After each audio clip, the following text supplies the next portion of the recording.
So earlier this year, I made a video about one of the governing body updates, and in that video, in passing, I used the phrase assigned female at birth. Well, I didn't realize that's a phrase which makes some people very upset. Well, me being a savvy YouTuber, I thought, hey, right now there's a couple viewers upset about this phrase I used 6 months ago. Now, I could quietly leave the matter there. But on the other hand, I could make an entire video about that one phrase, a video that discusses Jehovah's Witnesses and transgender issues. That way, instead of 2 or 3 viewers being upset, I can potentially lose a whole bunch of subscribers. That's how you can tell I'm a professional YouTuber. That's just the game, dog. No, I'm kidding. Hopefully that doesn't happen. But it did make me want to discuss the topic. Why's that? Well, as an organization, the religion of Jehovah's Witnesses, I think it's safe to say, is transphobic and homophobic. Now, let's define transphobic, because just looking at the word, you would think it means someone's scared of transgender people, just like arachnophobia is a fear of spiders. But it involves a bit more. If you think about it, a person scared of spiders probably kind of hates spiders, and is going to try and make sure there's no spiders in their environment, whether they have to kill them or eradicate them or whatever it takes. So let's look at the definition of transphobia. There's going to be a lot of definitions in this video, so I don't get things wrong. And I'm probably still going to get things wrong, so I apologize in advance. This is from the UW Medicine glossary, which is used by healthcare providers in the University of Washington healthcare system. And they define transphobia as discrimination towards, fear, marginalization, and hatred of transgender people or those perceived as transgender. Individuals, communities, policies, and institutions can be transphobic. Now, I'm pretty sure Jehovah's Witnesses on an organizational and on an individual level would protest that they don't hate transgender people or gay people. Jehovah's Witnesses hate everybody that isn't straight. That's not true. We don't hate anyone. I know that's what I always thought as a Jehovah's Witness. It was very much a hate the sin, love the sinner kind of mentality. But it's always a bit tricky. Is it truly love when you require someone to change big chunks of who they are? But anyway, I don't think it's too controversial to say that the religion of Jehovah's Witnesses, like many conservative Christian denominations, is transphobic and homophobic. And to build on that, to be honest, my sense is there's a good chunk of ex-Jehovah's Witnesses that continue to be transphobic and homophobic after they leave. To be honest, I think that's kind of where I was when I left the religion. Let me share an anecdote to show where I was at. In the time before and after I was leaving, I was working as a nurse in this one hospital unit, and there was a sister unit just down the hall. And these two units kind of had a lot of crossover with staff and whatnot, same manager and all that. And one of the guy nurses in the neighboring unit was gay. Now, as a witness, I pretty much never talked to him if I could help it. And if I did, it was very stilted. I'm required to be polite to you by my work and my religion, so I will. But I want to convey in my manner that we are not friends. And then after a while, I stopped attending meetings and became full POMO status. But the thing is, I didn't suddenly at that point start being friends with that guy. In no way did I suddenly start supporting gay marriage or wearing a rainbow pin. I basically still acted and thought the exact same way a couple months after I left the religion as I was acting when I was still in the religion, still very stilted and disapproving on the inside. Anyway, we'll get more into it later, looking at reasons why some exJWs, especially some newer exJWs, basically continue to believe that Jehovah's Witnesses, even if they did get it wrong on a lot of stuff, basically got it right on transgender people or gay people. And to be honest, my aim with this video isn't necessarily to convince or sway anyone to share my viewpoint or change their viewpoint. Why not?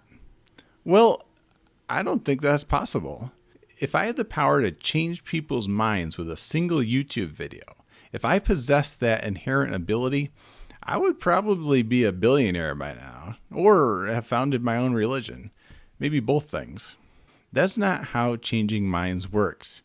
It took years for me to change my mind about Jehovah's Witnesses enough that I eventually left the religion. So I'm not expecting anybody to watch this and say, well, you've convinced me. Rather, this is more just an entry into the dialogue about an important issue, that of how we view gender. I think maintaining a dialogue with other people is an important part of making human society function, especially dialogue between people with different viewpoints. I guess I hope it comes through that that's pretty much the goal with every video I make. My goal on this channel isn't to deconvert Jehovah's Witnesses and make them leave their religion. I mean, maybe that happens sometimes, and that's cool. But my aim is more just to share thoughts I've been having, share my experiences, share how my own beliefs have evolved in the time I've been alive. But as I've said, I wanted to discuss this issue for a while. Why is that? Well, let's get into it. And I was watching a bunch of Jenny Nicholson videos when I first started working on this, so I'm going to take a page out of her book and divide this video up into chapters. By the way, I'm Phil, and this is the Blue Envelope channel. Part 1. Alive kids versus dead kids. So hopefully everybody's on the same page that having alive kids is preferable to having dead kids. Some would disagree. Well, no, yeah, that's true, David Schaefer. Let's look first at what Mormons have taught about having alive kids versus dead kids, then we'll look at what Jehovah's Witnesses teach. For example, consider this article written by top Mormon leader Marion Romney. See, Jehovah's Witnesses aren't the only religion whose leadership has fun first names. Brother Jody Jadley, Brother Betty George. So this article was published in the September 1981 issue of the Ensign, which was the LDS Church's main magazine, similar to the Watchtower for Jehovah's Witnesses. And under the title, We Believe in Being Chaste, he writes the following. Some years ago, the first presidency said to the youth of the church that a person would be better dead clean than alive unclean. So he says the top leaders of the Mormon church feel that Mormon teens would be better off dead and clean than alive and unclean. He then goes on to expand on this thought. He relates what his own father told him when, as a 23-year-old, Marion went off to serve a mission in Australia. When you are released and return, we shall be glad to greet you and welcome you back into the family circle. But remember this, my son.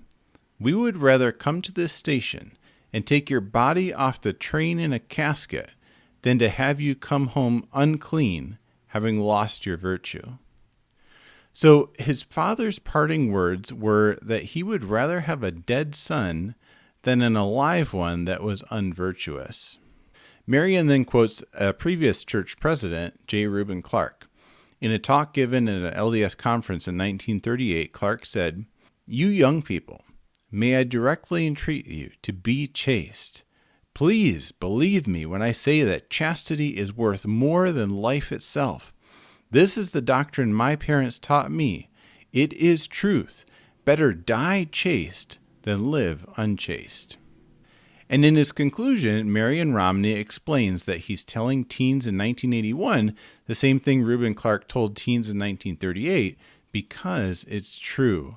Better dead clean than alive unclean. He writes, "Now, my dear friends, I know there is nothing new in what I have said. These things are time-tested. They are true. To this I testify." If we jump forward another 40 years to our day, is that philosophy still something the Mormon Church is inculcating in teenagers? Well, it sure is. Let's check out a 2018 video of Jeffrey R. Holland, who's one of the top 4 leaders in the LDS Church. No one has encouraged missionaries to go out and stay out on their mission more than I.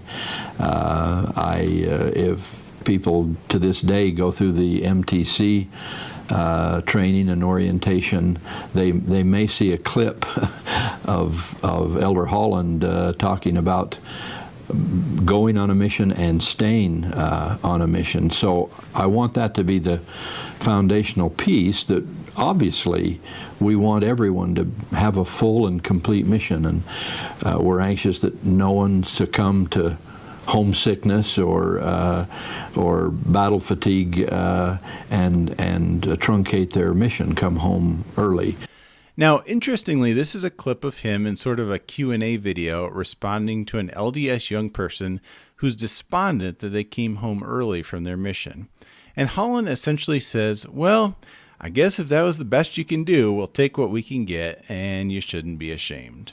But notice he mentions that an earlier talk of his is frequently played to LDS teens in the MTC, the Missionary Training Center that all new missionaries go through before they're sent out. So what does that talk tell missionaries as they're about to leave for their mission? What's the church's parting advice before teens get on their plane? Let's play a clip. So this was him giving a talk to LDS missionaries. But don't you ever go home. Don't you dare leave this place. I would wrestle you to the floor. I'd pull the curtains down. I'd get chains. I don't know, is there something around here that we tie people with? I don't see anything to tie people with. I'd rip the cords off the television camera to keep you here. Not for our sake, not for, you think one little missionary and 58,000, that isn't gonna bring the church to its knees, but it's gonna ruin your life. So the messaging is very clear. Failure is not an option. Mormon missionaries don't come home early. There is no legitimate reason for a teen on a mission to change their mind and go home. Even if they're depressed, they're anxious, even if they're suicidal, it would be better to die on the mission and come home in a casket than to come home without completing your full time period. Notice how this messaging plays out in real life. This is a young woman named Brinley Jensen who served a Mormon mission in the past couple years. On her mission, she began feeling like, for the sake of her mental health, she needed to come home early. And she discusses watching the video of that Jeffrey Holland talk we just heard the audio from.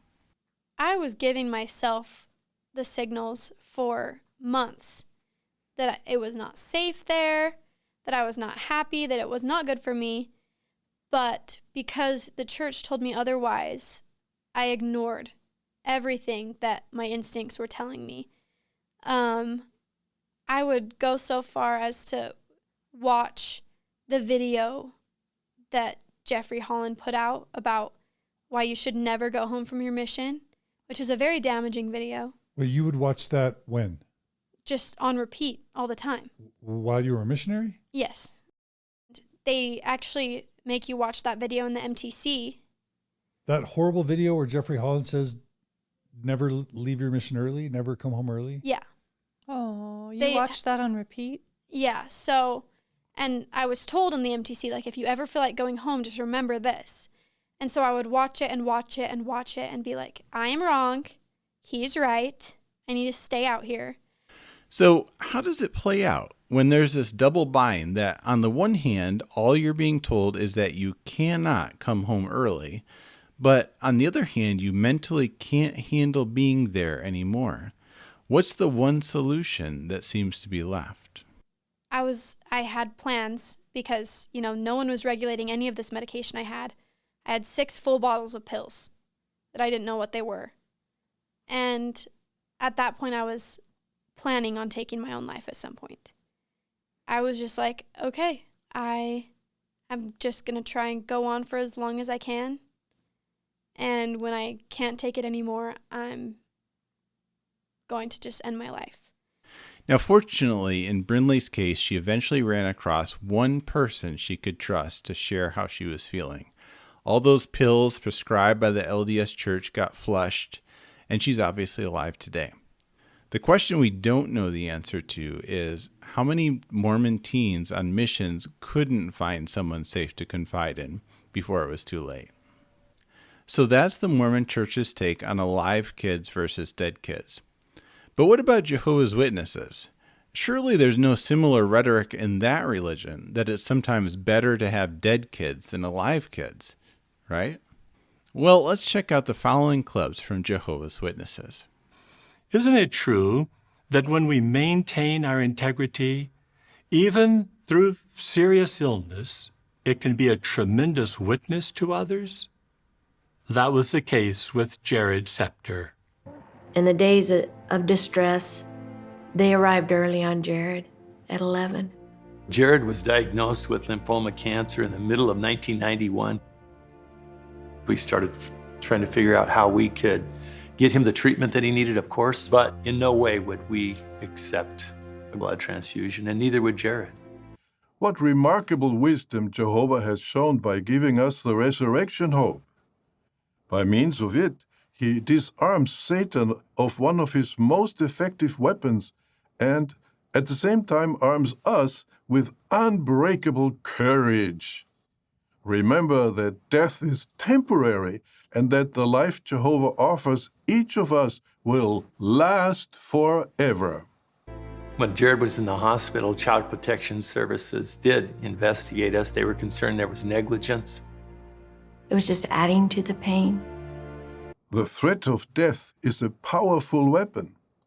Those under Satan's control use it to force people to betray their friends or to give up their convictions. But that threat is powerless against us. We know that if our enemies kill us, Jehovah will restore us to life. I remember many times falling on my knees and praying and thinking, this is it. I'm tested beyond what I can bear. And again, we'll be able to fast forward, see the horrible consequences of compromising if we're persecuted. On the other hand, we'll see the wonderful blessings if we keep our integrity, we do not compromise. In fact, even if we're threatened with death, we're executed. If we see the big picture, we'll realize that Satan has just handed us a validated passport right into the new world. See, that is the big picture. Jared was worried about us, and he made it clear he was going to be fine. He just didn't know if we were going to be. It's not that Paul wanted to die. Of course, he would have preferred to live on and keep serving Jehovah together with his Christian brothers and sisters. Yet he faced death with courage, and he rejoiced in the reward that he knew was reserved for him. Well, like Paul, we too can rejoice despite the threat of death. And the last thing he said to us was, work hard so we can all be together again. I want you children to look at the events that are being described and see if you can guess who was involved. Now, you children, I'm sure you're going to get this next one. Verse 33, stopped the mouths of lions. And I'm sure your kids are going to guess this one. Verse 34, quenched the force of fire. Of course, Shadrach, Meshach, and Abednego. Now they were facing death. They knew their God. They knew what he was capable of. They told the king that if it was the will of God, they would be rescued. But if not, they still wouldn't worship the image of gold. They knew that if Jehovah chose not to intervene miraculously, it was not a sign of his disapproval. Their integrity also resulted in a great witness. When the king saw that they were alive and well, he praised Jehovah. He said, "Praised be the God of Shadrach, Meshach, and Abednego. There is no other God who is able to rescue like this one." He died in June of 1992.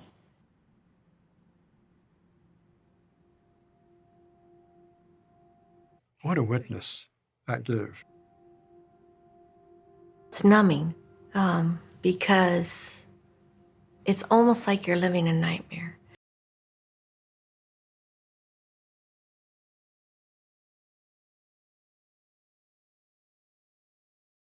Even a child that trusts in Jehovah can prove his loyalty to death.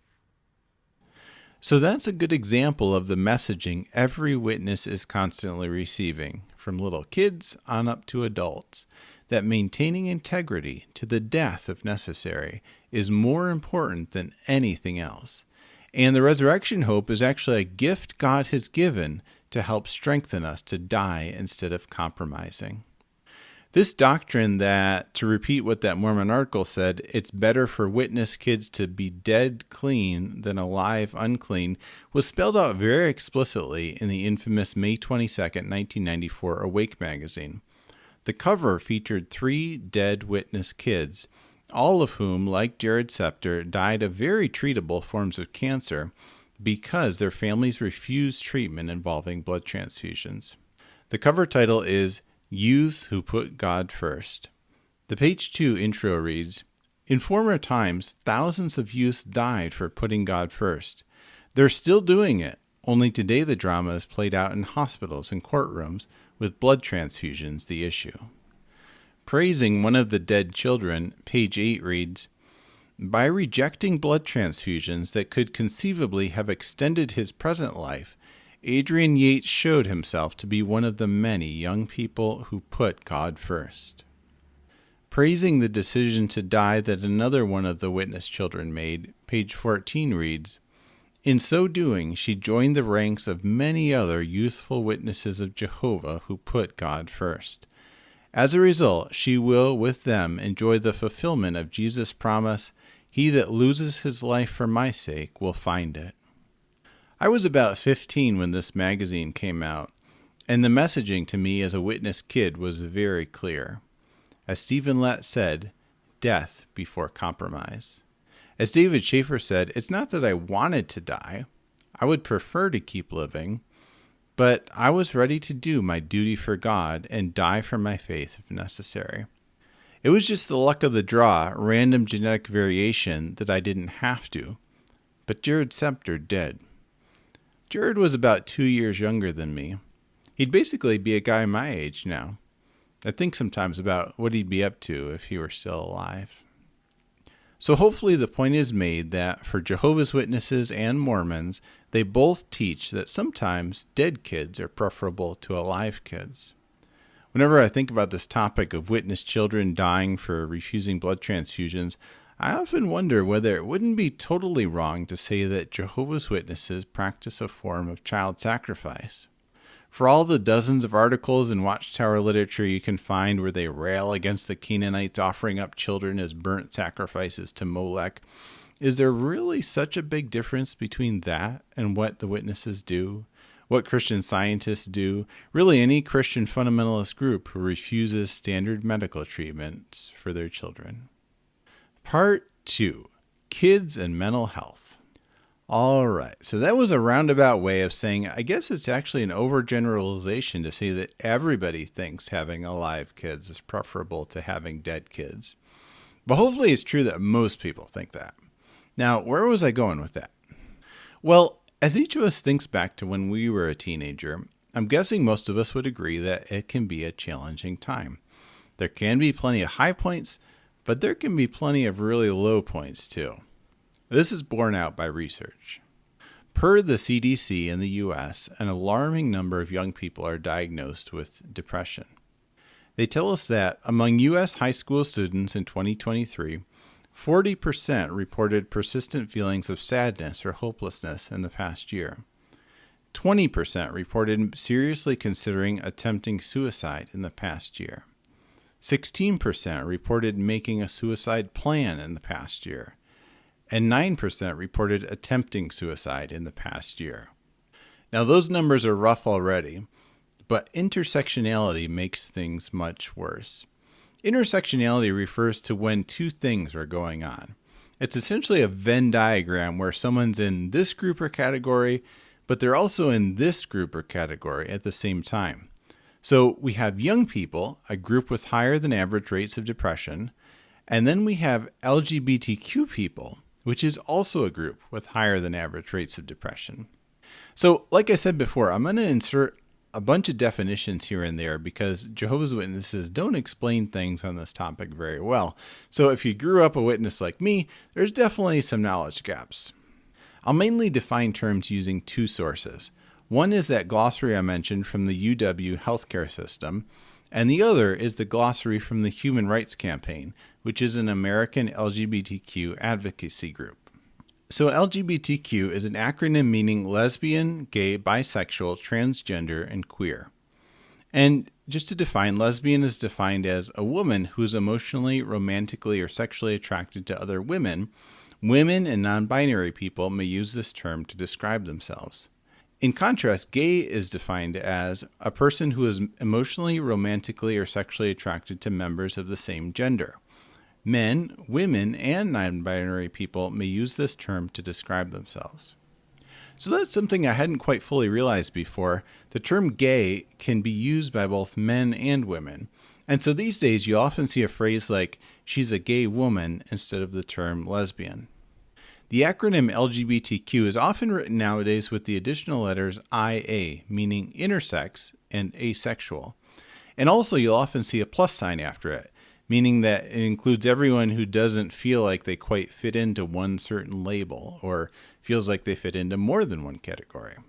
So I'm probably going to mostly use the term LGBTQ in this video just to save time, but know that I mean the full LGBTQIA+ spectrum. And I may also interchangeably use the term queer instead of LGBTQ. Queer is defined as a term people often use to express a spectrum of identities and orientations that are counter to the mainstream. Queer is often used as a catch-all to include many people, including those who do not identify as exclusively straight and/or folks who have non-binary or gender-expansive identities. This term was previously used as a slur, but has been reclaimed by many parts of the LGBTQ+ movement. So, story time. Not long after I left Jehovah's Witnesses, I was taking some college classes, and I had to take a humanities class online. Well, I was feeling daring and adventurous, so I signed up for a sex and sexuality class. The main book we used as a textbook was one written by a gay man, and it extensively discussed what it meant to be queer. I wish I could remember the name of the book now, but it was fascinating to someone like me who had grown up in a very conservative Christian religion like Jehovah's Witnesses. This was around the time of the debate whether to legalize same-sex marriage in the U.S., and this queer author was writing about how actually many gay men weren't eager to get married. And so even among gay men, there was debate about legalizing gay marriage. Many of them did feel they should have the right to marry, but plenty of gay men didn't want to settle down to a life in the suburbs with picket fences and a puppy and live a very traditional married life just with a husband instead of a wife. Some felt it was basically being disloyal to the queer ethos to want that and work for that option to be legalized, kind of similar to how some in the deaf community are against deaf people getting cochlear implants instead of using ASL. So all of this really expanded my horizons. Gay people weren't a monolith? They didn't all believe or want the same thing? Amazing! It was a very cool course to take. So going back to the point I keep meandering away from, do we have data that LGBTQ adults have higher rates of depression and anxiety than non-LGBTQ adults? We do. For example, this was from a survey conducted by the U.S. Census in 2022 during the COVID pandemic. We find that in all age groups, those in the LGBT category had higher self-reported rates of symptoms of anxiety and depression than non-LGBT respondents. Now, the thing we wanted to talk about is when we introduce that intersectionality, people who are both youth and LGBTQ+. Folks in that overlap have significantly worse rates of depression and suicidal ideation than people who are in only one of those categories. The Trevor Project is a nonprofit focused on suicide prevention among LGBTQ youth and has a lot of good data on this subject. So recall that among all high school students in the U.S., 20% seriously considered attempting suicide. The Trevor Project found that in 2023, 41% of LGBTQ+ young people seriously considered attempting suicide in the past year, including roughly half of all transgender and non-binary youth. What do we mean by transgender and non-binary? Are they the same thing? Well, transgender is defined as an umbrella term for people whose gender identity and/or expression is different from cultural expectations based on the sex they were assigned at birth. Being transgender does not imply any specific sexual orientation. Therefore, transgender people may identify as straight, gay, lesbian, bisexual, etc. And to mention, transgender is often shortened to just trans. Non-binary is defined as an adjective describing a person who does not identify exclusively as a man or a woman. Non-binary people may identify as being both a man and a woman, somewhere in between, or as falling completely outside these categories. While many also identify as transgender, not all non-binary people do. Non-binary can also be used as an umbrella term encompassing identities such as agender, bigender, genderqueer, or gender fluid. While we'll get into it more later, I feel like this term identify, they identify as this or that, can be hard to accept for some of us. The idea that a person who, for example, was written on their birth certificate as female at birth, based on their external genitalia, might later identify as a man. That maybe feels too mushy and like it's fake, like it's breaking the rules. If you were born female, that's what you are, and to later say you actually identify as a man is silly. What's next? You identify as a butterfly or a potato? Just because you say you're something doesn't make it real, is what many folks would say. But let me just pose an illustration. Many of us now identify as being exJWs. And while some of us disassociated, many others of us just faded out of the religion. That's what I did. I identify as an exJW. I live as an exJW. I have this exJW YouTube channel. But on any paper records that exist, I'm one of Jehovah's Witnesses. In the Watchtower database, I'm not an exJW. I'm an inactive congregation publisher. I still have ties hanging in my closet that I wore to the meetings. There's books on my bookshelf that I read every week as a witness. I still visit jw.org multiple times every week. That's what the objective data shows. It's really only in my own mind and in the way I live my life that I exist as an exJW. So, does that mean I'm not really an exJW? Well, no, I don't think so. And I think it's similar with gender. Just like I now identify as an exJW, we're going to see that some folks identify as a gender different from the cultural expectations based on the sex they were labeled at birth. So my take is, to identify as something doesn't automatically make it silly or not true. Okay, so among youth in general, 20% seriously considered attempting suicide. Among LGBTQ youth, 41% seriously considered it. Now let's add another intersection. What if a person is a youth, trans or non-binary, and also Black? In this group, 58% seriously considered suicide, and 25% attempted suicide in the past year. So remember, 8.9% of youth in general attempted suicide, 19% of gay or lesbian youth did, 23% of indigenous LGBTQ plus youth did, 25% of Black, trans, or non-binary youth did, and 27% of bisexual youth attempted suicide in the past year. Those statistics on how many youths are attempting suicide are way too high. We got to get it better. Now, to add a definition, bisexual is defined as a person emotionally, romantically, or sexually attracted to more than one gender, though not necessarily simultaneously in the same way or to the same degree, sometimes used interchangeably with pansexual. And by the way, talking about intersectionality, in addition to being a young person, and also LGBTQ+, and also a person of color, there's a fourth layer we could add, being a member of a high-demand religion, especially one that provides zero space for LGBTQ+ members. I think most of us acknowledge that being in an intense religion like Jehovah's Witnesses is itself a risk factor for suicide. Probably most of us know personally at least one witness that died by suicide.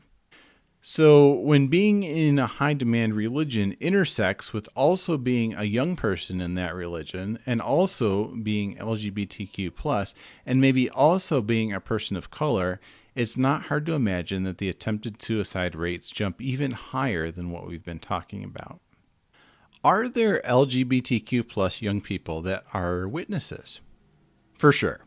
When we look at the data from the Gallup poll of who in the U.S. identifies as LGBTQ+, the percentage is currently at 7.6%, with 57% of those being folks who are bisexual.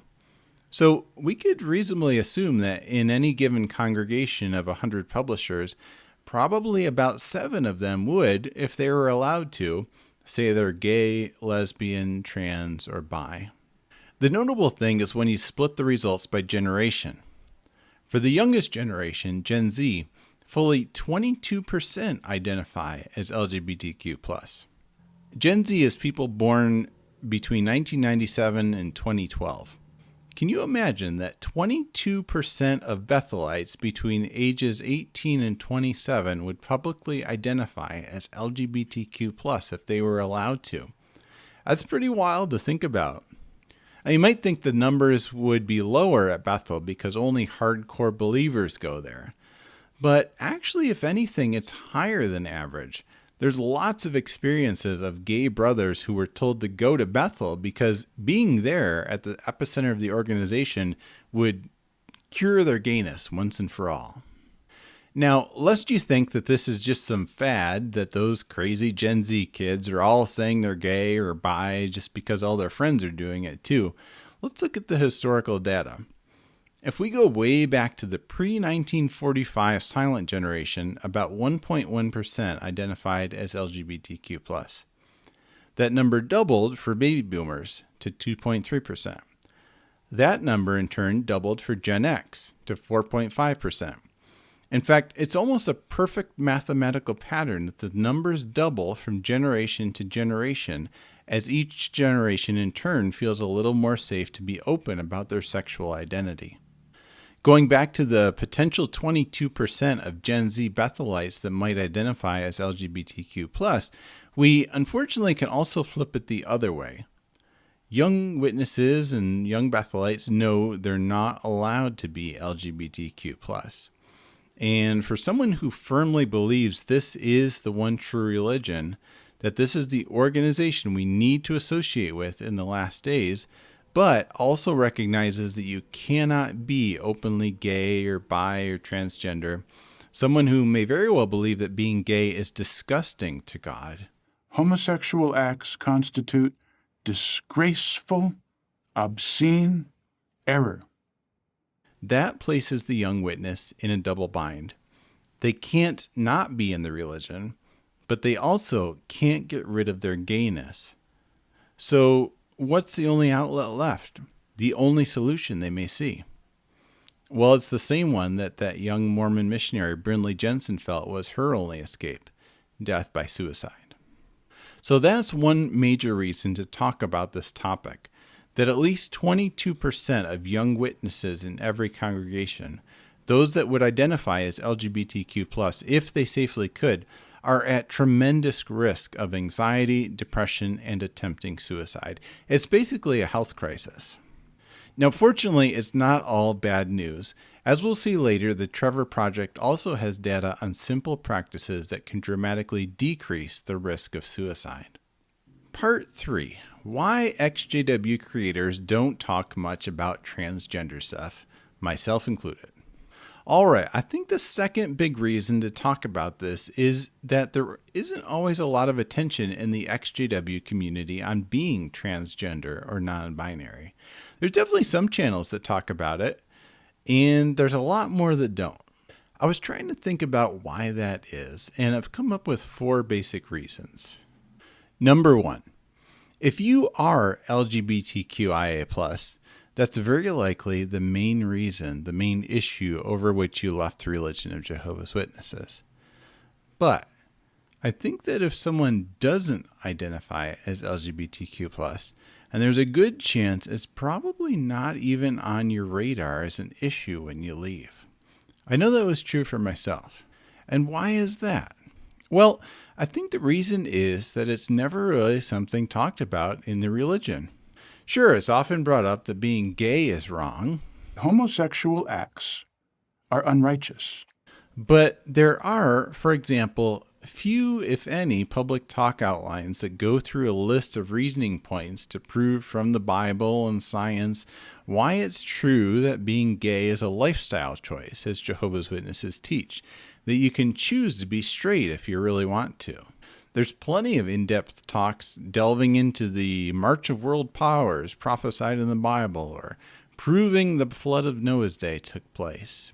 I had a 45-minute talk prepared I'd give on how we can systematically prove Bible miracles really happened. But there's nothing really equivalent for LGBTQ issues. And certainly there's no public talks about transgender issues. It's very possible you could go your entire life as a witness and never hear the word transgender in a talk at the Kingdom Hall, or even hear the outdated term transsexual, which is the term used in Watchtower literature. So, for the average witness leaving the religion, LGBTQ issues often aren't on their radar at all. The most common issues people will leave over are usually doctrinal ones. And often they're surprisingly small issues, but ones that just kind of get stuck in your brain. It can be the tiniest of wedges that will eventually crack your faith in the religion wide open. People get really deep into, for example, whether Jerusalem fell in 607 BCE or 20 years later in 587 BCE. Should the Greek text in John 1:1 be translated to say the word was a God or the word was God? Is Jesus the mediator for all witnesses or only anointed witnesses? Who were the members of the New World Translation Committee? And did they really use Johann Graeber's translation in their work? Was the Watchtower Society really an NGO with the United Nations for more than a decade, all the while publicly denouncing the UN as the image of the wild beast foretold in Revelation? To a non-witness observer looking in, these would seem to be relatively minor, non-scandalous types of issues compared to what's happened in other religions. But it's often these kind of esoteric matters that have caused many of us to completely blow up our former lives and leave the religion. And I don't think there's anything wrong with that. Whatever works, you know? So for folks who want to start creating exJW content online, it only makes sense that a lot of their content reflects what's on their mind, which is these doctrinal issues that the Watchtower Society has gotten wrong. A related issue is that what can happen to a lot of exJW YouTube channels, and I include myself in this, is that after a while, the content you put out is kind of driven by the content that Jehovah's Witnesses put out. So they'll release a new broadcast or a new magazine, and then I react to it or I rebut it, which is totally fine. But what this leads to is a scenario where most exJW channels are pretty much never going to be talking about transgender people because Watchtower itself never brings up the topic.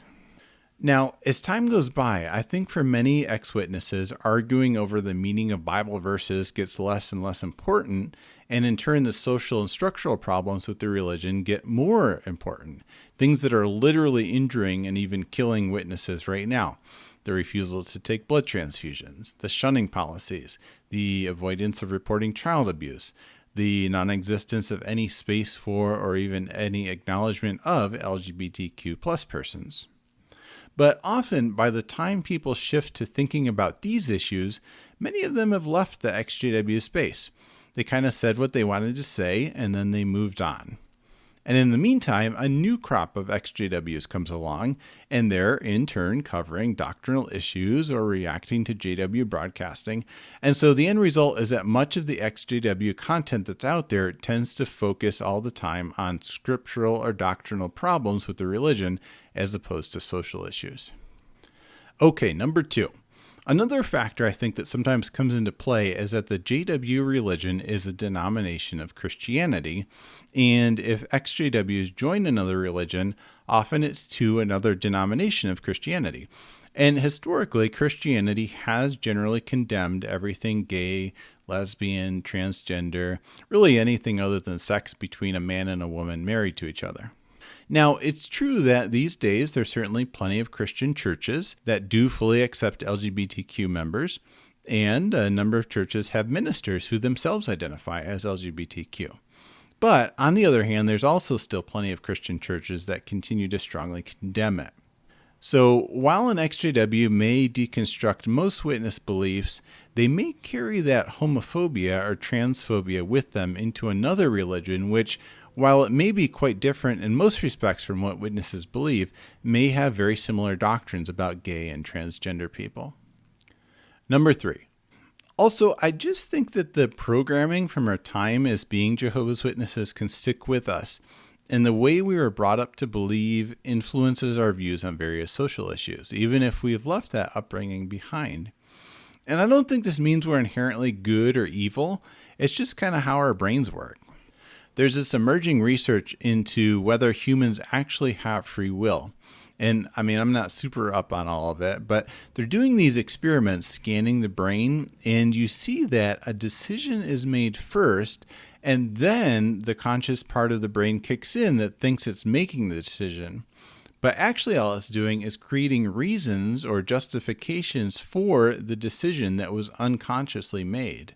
So it makes sense to me that if some new situation or issue comes up that as exJWs we've never really had to think about before, like what kind of rights people that are transgender should or shouldn't have, the initial impulse of what we think about that is based on the transphobic JW indoctrination that was so deeply carved into our synapses. And then after whatever part of our brain makes that decision, the conscious part of our brain kicks in to find justification or reasoning to support that decision. And we all know how difficult it is to change somebody's mind about something, whether it was us trying to convert people into Jehovah's Witnesses door to door, or conversely trying to wake up witness friends and relatives and convert them out of the religion. It's often an exercise in futility. There's that truism that you can't dissuade someone from a position logically that they arrived at emotionally. And that includes my brain, your brain, everybody's brain. So how do we overcome that bug in our brain, if that's how brains really work, of deciding things before we've thought about them? Well, I mean, I don't know that we can really fix it, but simply having awareness that that's what's happening is really valuable. Then we know that, hey, instead of always just going with my gut, which, don't get me wrong, can often be good and may even help people escape a high-demand religion, but let me take a beat. Let me make a conscious, intentional effort to step back and consider my beliefs and positions with thoughtfulness. There's definitely more work to do that versus simply opening a Watchtower magazine and saying, oh, okay, well, I guess this is what I believe on this topic now because it says I have to. But that freedom to create our own moral code can be one of the best parts of leaving a high-demand group.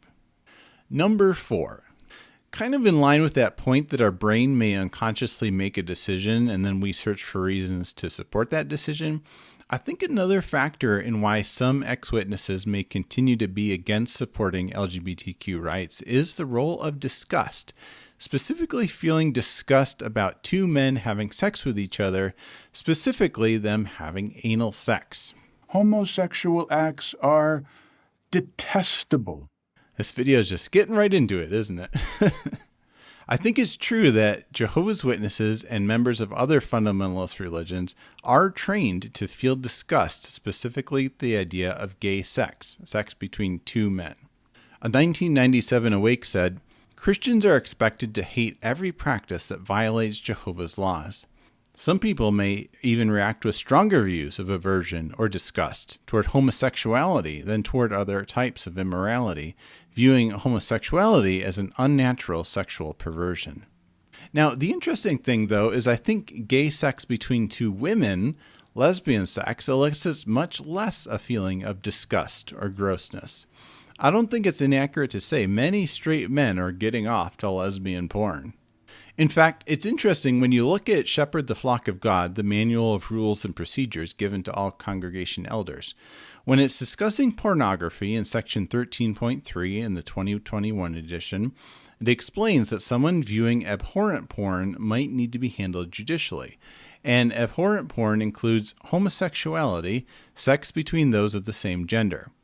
But then it specifically has to spell out it's equally wrong for a man or woman to watch two women engaged in homosexual activity as it is for a man or woman to watch two men engaged in homosexual activity. It's interesting that when you look back at the 2017 edition of the Elder's Manual, that last part is missing. So what that tells me is there were plenty of witnesses happily watching lesbian porn, feeling that only porn featuring two men was the bad kind. And so the society was forced to insert this clause that, contrary to popular opinion, both gay and lesbian porn are equally bad for Jehovah's Witnesses. It's funny because not all gay men are having anal sex. Do we have to participate in the anal sex? Oh! Or can we just watch and cheer in a fireman's hat? No, there's no anal sex and no fireman's hat. Oh, okay. And conversely, there's plenty of heterosexual men and women having anal sex with each other. But there's steady indoctrination from JW leadership which teaches members to feel revulsion about two men going at it. As we'll get into a little later, as witnesses we're trained to think of everything as black and white, right or wrong, and anything in the wrong category needs to be rejected immediately. Quit touching the unclean thing, as it says. So there's almost this unconscious gut reaction to jump away like you're about to step on a piece of broken glass barefoot.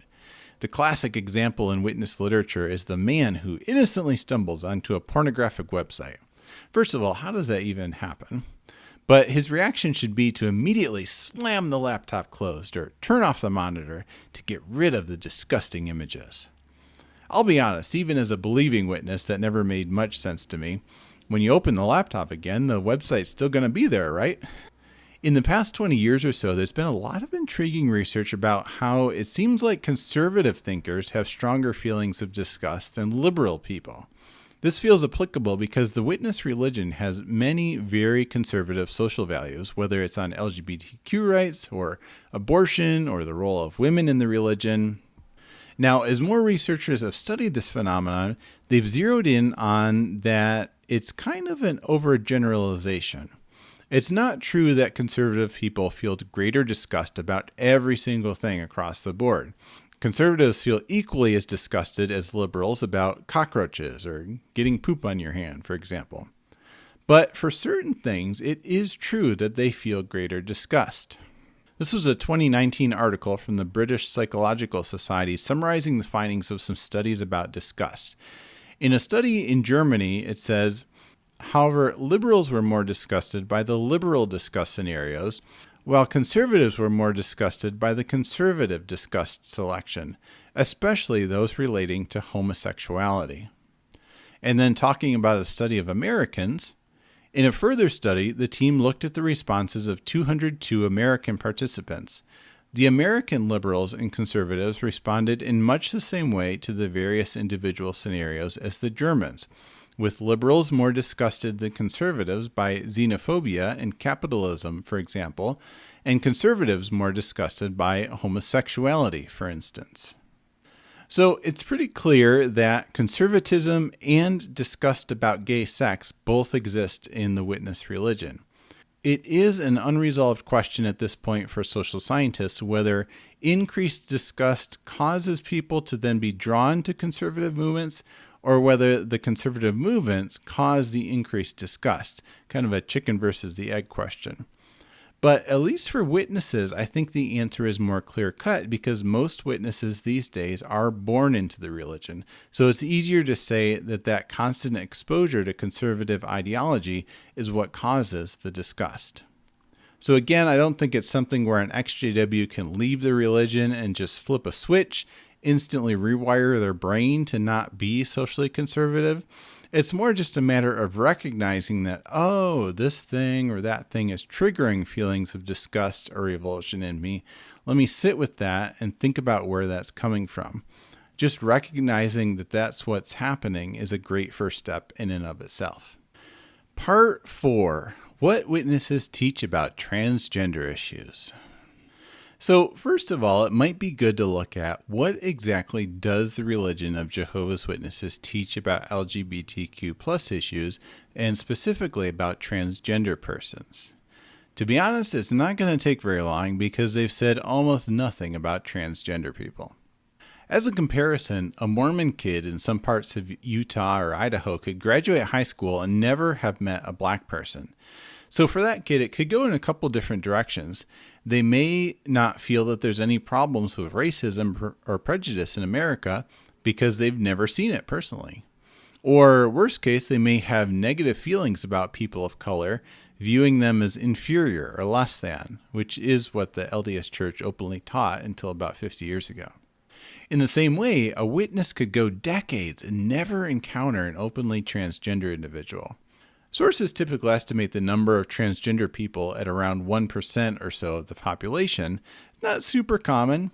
So if someone grows up in a conservative Christian environment like Jehovah's Witnesses, is homeschooled, works for witnesses secularly, which is the trajectory of many witnesses these days, it's entirely possible they could go their whole life never meeting an openly transgender person, and the topic would never even cross their mind.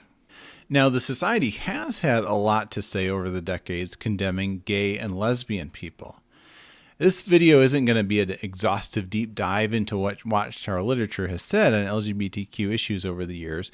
We can sum it up by saying that they say almost nothing about transgender people because, from their standpoint, trans people are just a subset of gay people. Recall from the definition of transgender, it refers to the gender someone identifies as. Meanwhile, sexual orientation is something separate. It said, being transgender does not imply any specific sexual orientation. Therefore, transgender people may identify as straight, gay, lesbian, bisexual, etc. But for Jehovah's Witnesses, gender and sexuality are basically the same thing. You're either a man or you're a woman, and men are always sexually attracted to women, and women are always sexually attracted to men. So, how it works in the witness mindset is that some heterosexual people go bad and they decide to start living a gay or lesbian lifestyle, men having sex with men or women with women. So it's not that they are gay, because there's no such thing as a person born gay in witness doctrine. It's just that a few men choose to live as a gay man, because there's so many perks and advantages society grants for choosing to live that way. For witnesses, being gay is more of just a character flaw. It's one manifestation of the imperfection we inherited from Adam and Eve 6,000 years ago. So, some people have a craving to eat too much chocolate. Some people like playing video games that are too violent. And some people have gay feelings. All three of these things are just random tendencies we're born with, and just kind of the cross we have to bear, something we need to fight in order to live a godly life. Actually, I guess it wouldn't be a cross to bear for witnesses, it would be a torture stake. That explains how we can get witness videos like this one. So, I assume you have gay members in your church?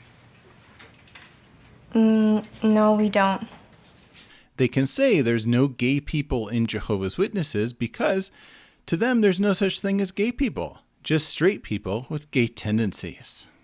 Many passages in Watchtower literature emphasize this idea that there are only heterosexual people that occasionally get gay feelings, that there's no such thing as intrinsically gay people.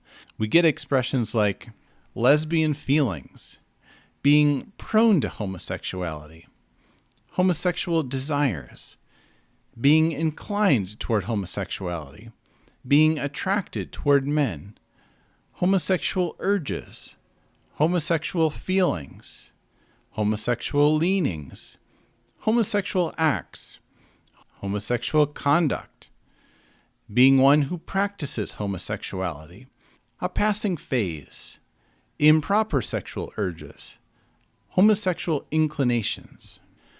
So what could cause these feelings or inclinations if sexual orientation isn't something we're innately born with? Well, witnesses offer a number of causes. For example, having a bad father, having a bad mother, being a survivor of child sexual abuse. You can be turned gay by hanging out with gay people. And of course the classic, masturbation will turn you gay. So according to Jehovah's Witnesses, choosing to live a gay lifestyle is bad enough, but then they say some gay people take it to the next level. So a man doesn't just act like a woman sexually, having sex with a man, but then he starts wearing women's clothes and makeup. And finally, some super gay people even go deviant to the extent of physically turning themselves into a woman and living their life that way, changing their name, even having surgery and hormone treatments to physically become a woman. From a witness standpoint, those are the 3 levels of gayness, and that's essentially why they never discuss transgender issues. From their point of view, it all falls under the category of acting, as they would term it, homosexually, and it's all just varying degrees of the same degeneracy. When I was a witness, I very much understood that this concept of the 3 levels of being gay was witness doctrine based on talks that were given, but it's hard to find it explicitly spelled out in the literature. The best example I could find was in a 1976 Awake article titled, "Looking into the World of the Homosexual." First of all, it is wise to get some distinctions clearly in mind. Not all homosexuals are to be confused with transvestites. The latter is a person who may wish he were of the opposite sex, and who may even dress and carry on as though he were. Some individuals go so far as to become transsexuals. That is, they actually undergo an operation to have themselves physically changed. It describes how that works, and then it continues. However, most homosexuals are not like this. Some resent being placed in the same category with transvestites and transsexuals, who, in their opinion, are the scum of the homosexual world. The majority of homosexual males will tell a person that they are glad they are males, and that they have no desire to be women. Sexually, however, they prefer the company of other men. So we kind of see the 3 basic levels of gay people in the Watchtower mindset. There's normal gay men, then there's transvestites, and finally there's transsexuals. Now, transvestite isn't really a term used anymore because it's kind of vague. How so? Well, some men just like to dress up in quote-unquote women's clothing as a fun recreational activity. Folks like, for example, Republican J.D. Vance, or Republican Ronald Reagan, or Republican Rudy Giuliani. Seeing a bit of a pattern here. You know, you're really beautiful. Oh, you dirty boy, you. Oh. But while these men like to wear women's clothing recreationally, other people are doing it because they're transgender, and feminine clothing is part of expressing their gender identity. So that's basically why the term transvestite has fallen out of usage. It's too vague. The term transsexual, although still used by a few people today, has been supplanted by the term transgender. As we saw in that Awake article, the term transsexual often implies that sexual organs have been surgically altered. And while some transgender people do definitely pursue surgery as part of their transition, others do not. And so transgender is a more all-encompassing term. Now, there was a rare mention of trans people in the 2013 yearbook under the subheading, "A Transvestite Makes Changes." Rek grew up in a traditional family in Cambodia, but from a very young age, both he and his twin brother felt that they were female. They played with dolls and were interested in dressing in girls' clothing. Their mother was confused and ashamed and did not know how to stop them. They would leave for school dressed as boys, but immediately change into girls' clothing once they got there. So not a ton of information here, but based on what's said, it does appear likely that Rek and their twin were transgender. It tells us that as they got older, they began appearing on TV shows in Cambodia. Soon, Rek adopted a homosexual lifestyle and associated with other transvestites. The two eventually started studying with Jehovah's Witnesses, and the one twin, Rek, eventually got baptized and started pioneering. So that experience is one of the very few references about transgender people in Watchtower literature.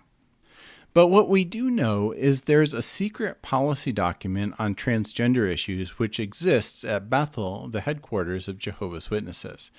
It's found in a manual called Correspondence Guidelines, which is essentially a reference work for Bethel staff to use when responding to tricky questions that come in.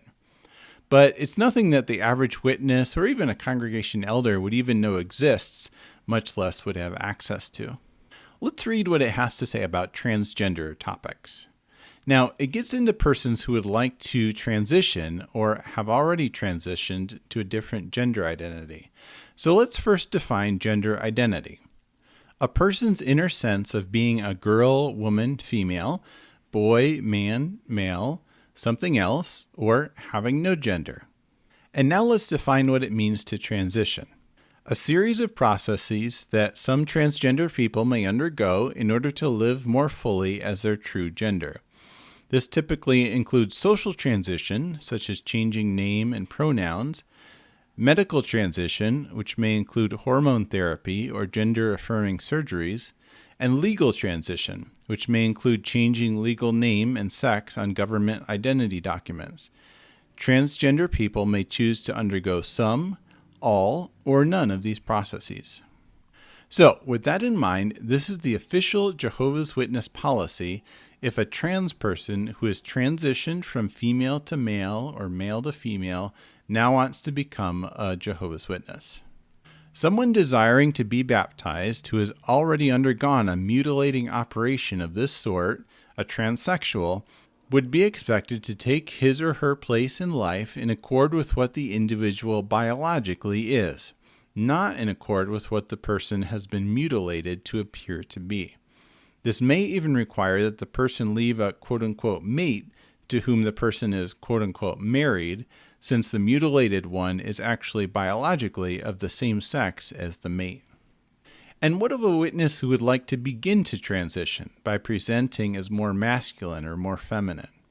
An individual who dresses in the clothing of the opposite sex, practicing transvestism, should be helped to see that this is scripturally condemned and may be related to homosexuality. It is a moral problem for which strong counsel is definitely needed. If the acts of the individual take on a gross aspect because of being publicly displayed, this can be reason for disfellowshipping, since such conduct can be loose, brazen conduct. And let's take it a step further. What if a witness who is trans wanted to have gender-affirming surgery as part of their transition? If an individual considers undergoing a sex change operation, basically to bring the appearance of the sex organs into line with what the individual emotionally and mentally feels himself or herself to be, that one should be advised to live in accord with the biological facts of the situation. Mutilating the sex organ, such as having the male organ surgically removed and an artificial female organ created, does not change the facts or make the person into the opposite sex. So those are the official, albeit secret, policies of Jehovah's Witnesses regarding trans people. We saw that play out in that experience of the Cambodian witness named Rek, who was required to stop presenting in a feminine identity and stop sex with men before they could get baptized. Another example of those policies playing out is mentioned on the exJW podcast, The Second School. There's a part where the guest Cheyenne is talking about meeting a trans woman that had previously been a congregation elder before transitioning, and that they had been disfellowshipped exactly as per that policy manual, and they were repeatedly barred from being reinstated until they would detransition. Eventually, they did make the decision to do that, and they just basically hoped Jehovah would make it okay in paradise and miraculously align their physical body with their gender identity. It's a sad story to hear, but I bring it up as proof that that's really how things work in the JW religion. So it's super rare that witness officials say anything about transgender topics. But what's interesting is governing body member Ken Cook did make some rare comments about gender in a convention talk he gave in 2023. So let's check it out. In this section we're going to listen to, he's talking about all the ways human society is being corrupted by Satan. So he mentions abortion, he mentions gay marriage, and then he says this. We see it in the gender blurring that the world is promoting. You don't have to be a man or a woman, they say. You can be whatever you feel like or choose to be. Really? Now, first of all, it's not too hard to imagine why the leader of a high control group would dislike any philosophy that advocates giving people more personal autonomy, more ability to decide things for themselves. But needless to say, the current religion of Jehovah's Witnesses clearly dismisses any claim that transgender or non-binary people exist, or that they should even have the right to exist. However, I'll emphasize the phrase current religion of Jehovah's Witnesses. Part 5. Jehovah's Witnesses teach gender fluidity. Terms and conditions apply. You wouldn't know it today, but there was a time in the past when the religion of Jehovah's Witnesses was quite amenable to the idea that humans are gender fluid and can transition from one gender to another. Now, I've already done a full video tracing this theology from the modern day right back to the very beginning of the religion, so definitely check out that video if you'd like the deep dive. Thumbnail here. For now, let's just look at the Cliff Notes. So this is a 1926 watchtower. After this, Adam was put into a deep sleep, while God took from him that from which he could form an helpmeet for Adam. This means that Adam at the first was a bisexual creature, and that God took away from him that part which would make the female. Just to interject, when it says Adam was bisexual, that doesn't mean the way it's used today, that a person is sexually attracted to both men and women. Rather, it's saying Adam contained both the feminine and the masculine, and to create Eve, God removed Adam's feminine side and embodied it in a female human body. This was reaffirmed in a 1956 watchtower. God had now divided the feminine characteristics from Adam and put them in this woman, or Isha, and thus produced the human sexes. Watchtower literature goes on to explain that the purpose of dividing the masculine and feminine was to procreate, to fulfill that divine mandate to fill the earth and subdue it. But once the earth was sufficiently filled with humans, Jehovah's Witnesses posited that there would be no reason to continue having separate men and women, and humans would return to the state God had originally created. That is, humans of a single uniform gender with both a masculine and feminine component contained in each person. A 1930 Golden Age magazine said, "There have been some well-authenticated instances in which women have been transformed into men, and it is possible that this transformation may become general, and we shall all be brothers together." So we note that in this teaching, the men would stay men, but the women would turn into men, since God created Adam as a man, so it goes without saying that being a man is the highest form of human being. And we note that in the scenario, all women's bodies in the new order will transition from female to male. All would be brothers together. But while the male body would be the only one existing, internally humans would return to being bisexual creatures. This is actually quite similar to how various indigenous cultures describe being transgender or non-binary. They use the term two-spirit. The definition describes a person who embodies both a masculine and a feminine spirit. This is a culture-specific term used among some Native American, American Indian, and First Nations people. In fact, where in the U.S. the common acronym is LGBTQIA+, the official acronym in Canada is 2S LGBTQI+, with the 2S meaning two-spirit. A 1922 Golden Age article is another spot where it talks about how women after Armageddon will all transition from being women to being two-spirited men. Gradually, sex distinctions will disappear, for the Holy Scriptures seem to indicate that finally there will exist none in the kingdom. We may regret the metamorphosis of women's character, but we are constrained to submit to the logic of events.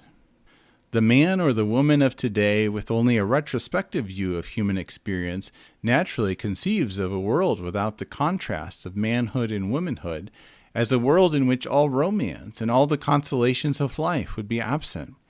But doubtless there will be compensations that will extinguish regret for the present imperfect system. So again, we note that it's only women that will physically transition. This, of course, raises the intriguing question of whether or not the perfect human body will still have male genitals. But alas, Jehovah's Witnesses leave this question tantalizingly unanswered. But here's an interesting thing. Gender transition is not just something that was taught in the religion 100 years ago. We have among us a group of brothers and sisters anointed with Jehovah's Holy Spirit. That means that Jehovah somehow changed their hope for the future. Most of us, we're looking forward to life here on earth. But Jehovah changed that for them. And they know for sure that they're going to go to heaven. They'll be with Jehovah and Jesus. They're going to rule as kings and priests. I think it's safe to say that if you've been a part of the Bethel family for decades, here at World Headquarters, then over the years, you have known many anointed brothers and sisters. So witnesses teach that 144,000 humans are going to heaven, and there's no particular restrictions on who can be in this group. It consists of both men and women. So does that mean that, like most Christian religions teach, there's going to be both men and women in heaven? Well, it's interesting to see what the current Bible encyclopedia published by Jehovah's Witnesses, Insight on the Scriptures, has to say on the topic. Will women still be women in heaven? Under the entry for woman, it has this to say. These, speaking of anointed women, these all must receive a change of nature at their resurrection, being made partakers together of divine nature, in which state none will be women, for there is no female sex among spirit creatures, sex being God's means for reproduction of earthly creatures. So this is fascinating. Unlike all women in Paradise Earth, who will become two-spirited men, keeping their feminine gender and adding in the masculine gender, all anointed women who go to heaven will instead have their feminine gender erased.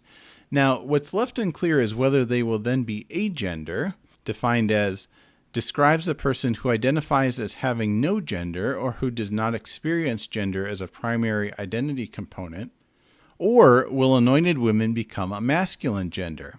Jehovah's Witnesses teach the 144,000 will be kings and priests, which are, of course, both masculine gendered terms. Any picture in witness literature of the 144,000 in heaven always shows a group of men with lush white beards. A few years back, Anthony Morris gave a talk to a Gilead class when he was a member of the governing body, and in the talk he implies that anointed women will turn into men once they're in heaven. Don't forget, a large chunk of the resurrected anointed were women at one time. So I always tease the sisters, you're not going to be able to say, you don't understand. Because those resurrected kings are going to say, oh, yes, we do, honey.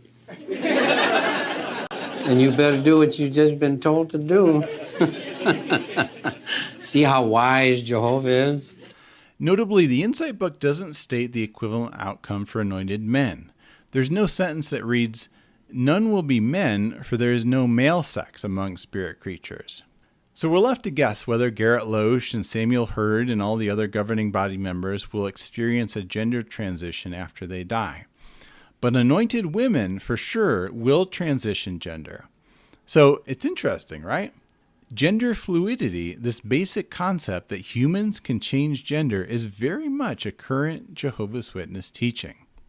To summarize the doctrine, number 1, God originally created Adam, the first human, as a two-spirit being containing both masculine and feminine genders. Number 2, in the Paradise Earth, they teach that women's bodies will change to male bodies and that all humans will revert back to a single two-spirited gender. And 3, all anointed women will either become agender in heaven or will become men with big bushy heaven beards. Part 6. AFAB. Fab or flab? AFAB? Really? Sigh. I guess we know what this dude's political beliefs are. It's not assignment, it's recognition. Literally the most obvious thing besides skin color. So let's check out the first objection to the phrase assigned female at birth. I'll be honest, I didn't think this phrase was that controversial when I used it, but obviously it is to some people. So I think there's some confusion, whether willful or not, about what this phrase is saying. This commenter is interpreting assigned female at birth, perhaps innocently, perhaps disingenuously, to mean that what's being said is the obstetrician delivers the baby, and then she picks out what sex she wants the baby to be, either male or female. I mean, I feel like it doesn't even need to be said that that's ludicrous. The data says that in 99.95% of births, the hospital staff can clearly tell whether a baby's sex is male or female simply by looking at the baby's external genitalia. And that sex is what gets recorded on the birth certificate. The definition of sex assigned at birth: the sex, male, female, or intersex, that a doctor or midwife uses to describe a child at birth based on their external anatomy. Now you'll note it mentions 3 options when the doctor is looking at the baby's anatomy: male, female, or intersex. We'll talk a little later about what intersex is. So that's simply what AFAB or AMAB means. What was recorded as the baby's sex at the time of birth. It's not really a super difficult or controversial concept. That definition comes from the HRC, the Human Rights Commission, a pro-LGBTQ plus organization. So I feel like anyone that interprets it as doctors randomly choosing what sex the newborn baby will be are kind of straw-manning what the term is meant to convey. Now, where it gets interesting is considering someone's sex assigned at birth, which is based on their external sex characteristics, mainly their genitals, and then seeing to what extent that aligns with their gender. But wait, isn't gender the same thing as their sex? The definition of gender, the characteristics and roles of women and men according to social norms. While sex is described as female, male, and intersex, gender can be described as feminine, masculine, androgynous, and much more. So this is interesting. Gender is not a synonym for sex. There's definitely a relationship, but they don't mean the exact same thing. Sex is a physical fact of biology, and the terms male and female have a consistent meaning whether we're talking species that exist today or whether we're talking dinosaurs that existed 70 million years ago. On the other hand, gender is a social construct that human society imbues with meaning and which evolves over time. How so? Part 7. Gender is a construct. Spot on video, except for your assigned female at birth statement. Gender isn't subjective to one's feelings. This section could probably be an hour long, but let's just consider a couple examples. So a common trope today is that when it comes to babies, pink is for girl babies and blue is for boy babies. But that only became common in American society in the 1950s. Before that, there were no set beliefs about which colors represent boys and which represent girls. For example, this is what the Ladies' Home Journal magazine had to say in 1918. The generally accepted rule is pink for the boys and blue for the girls. The reason is that pink, being a more decided and stronger color, is more suitable for the boy, while blue, which is more delicate and dainty, is prettier for the girl. From 1879 until March 2024, the Jehovah's Witness religion said that men should wear pants for religious activities, but for women to wear pants to the same activities was banned as being too masculine. However, women could wear pants for secular activities. Then, earlier this year, the religion released new rules that now women can wear pants for religious services, that it's no longer considered too masculine. If you'd like more detail on the no pants for women policy Jehovah's Witnesses had, I've done a whole video on that, thumbnail here. Back in the day, powerful men used to wear high heels, as seen in this painting of King Louis XIV of France. In addition to the high heels, note his flowing long curly hair, his white tights, his ruffled shirt cuffs, and the sumptuous robes he's wearing alongside his sword. This outfit was peak masculinity in 17th century France. Eventually, high heels for men died out, although they still survive today in men's cowboy boots, even though many men would actually now consider these a masculine type of footwear. So let's introduce a couple of expressions.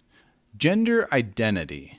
That's defined as a person's inner sense of being a girl, woman, female, boy, man, male, something else, or having no gender. And then let's define gender expression. The way a person communicates their gender to the world through mannerisms, clothing, speech, behavior, etc. Gender expression varies depending on culture, context, and historical period.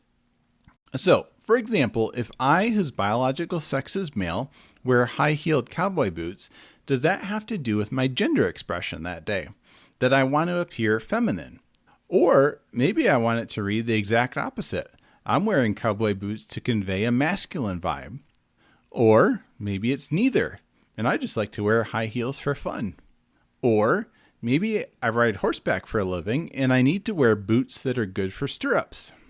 And while I may be using high-heeled boots to convey some gender expression, And by the way, I'm not locked in for life. Maybe the next day I want to express a different gender vibe. But at any rate, gender expression is not automatically the same as my gender identity. I can have an inherent sense of being a man or a woman, and there may or may not be any connection between that and how I dress, whether it's what society would deem a masculine or a feminine style. Or I may be more androgynous and have no inherent sense of being a particular gender at all. So many of us do have a specific gender that we inherently believe we are. Certainly Anthony Morris, if we were to ask him, would probably have a definite opinion on his gender. Oh, yes, we do, honey. Now, here's the $64,000 question.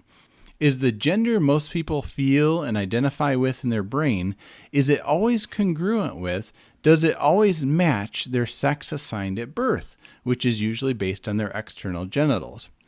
Well, and spoiler, this is the answer when it comes to almost anything having to do with the human body. Most of the time, yes, but sometimes no. Part 8, Full Spectrum Biology. The natural impulse is to think of what sex and gender someone is as a binary. You're either a man or a woman. I think especially as exJWs, coming out of a pretty fundamentalist Christian religion, we're already super primed to view everything in terms of a binary. Everything can be categorized as either black or white, good or evil, Jehovah's side or Satan's side. And so why not view a person's sex and gender that way too? There's two boxes, everyone either fits in one or the other. Do animals, including humans, exist on a spectrum, a continuum? Well, the first response might be obviously not. A cat's a cat and a fish is a fish. There's no half fish, half cat creatures. As the good book says, each shall seek his own kind. In other words, a bird may love a fish. But where would they build a home together? Jehovah's Witnesses are in complete agreement with Tevye that the rules laid down in the Mosaic Law thousands of years ago are immutable, fixed, eternal, at least when it comes to sex and gender. The world is changing, Papa. No, Heavenly. No. Some things do not change for us. Some things will never change. Recently, the World Health Organization adjusted its view of gender. It now states that, quote, there are many genders existing on a spectrum from male to female. It added that gender identity exists on a continuum and that sex is not limited to male or female. Again, really?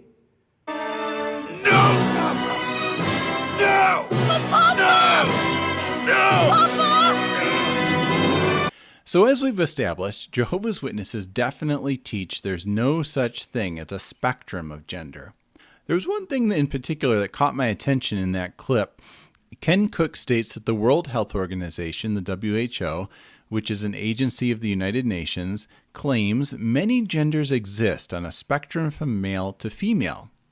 Now, as we've seen, sex is typically referred to as male or female, whereas gender is typically referred to as feminine or masculine. And so I was curious why the WHO made that mistake. Well, I was surprised to find that Cook is actually not quoting from a WHO press release or literature like he made it seem. He's actually reading from a 2022 Fox News article about the WHO. Let's just confirm that. Recently, the World Health Organization adjusted its view of gender. It now states that, quote, there are many genders existing on a spectrum from male to female. It added that gender identity exists on a continuum and that sex is not limited to male or female. Again, really?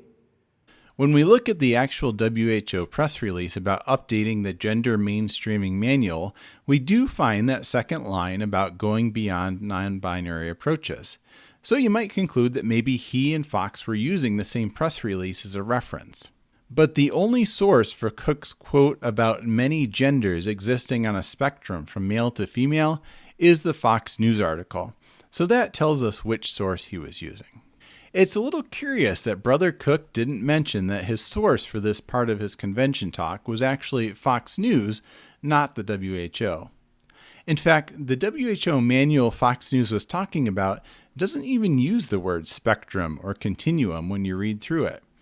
If Cook had actually looked at the manual instead of just reading Fox News, he would have realized that when it talks about gender mainstreaming, it's not talking about blurring gender, but about not discriminating on the basis of gender, particularly in regards to how women have a subservient role in many countries.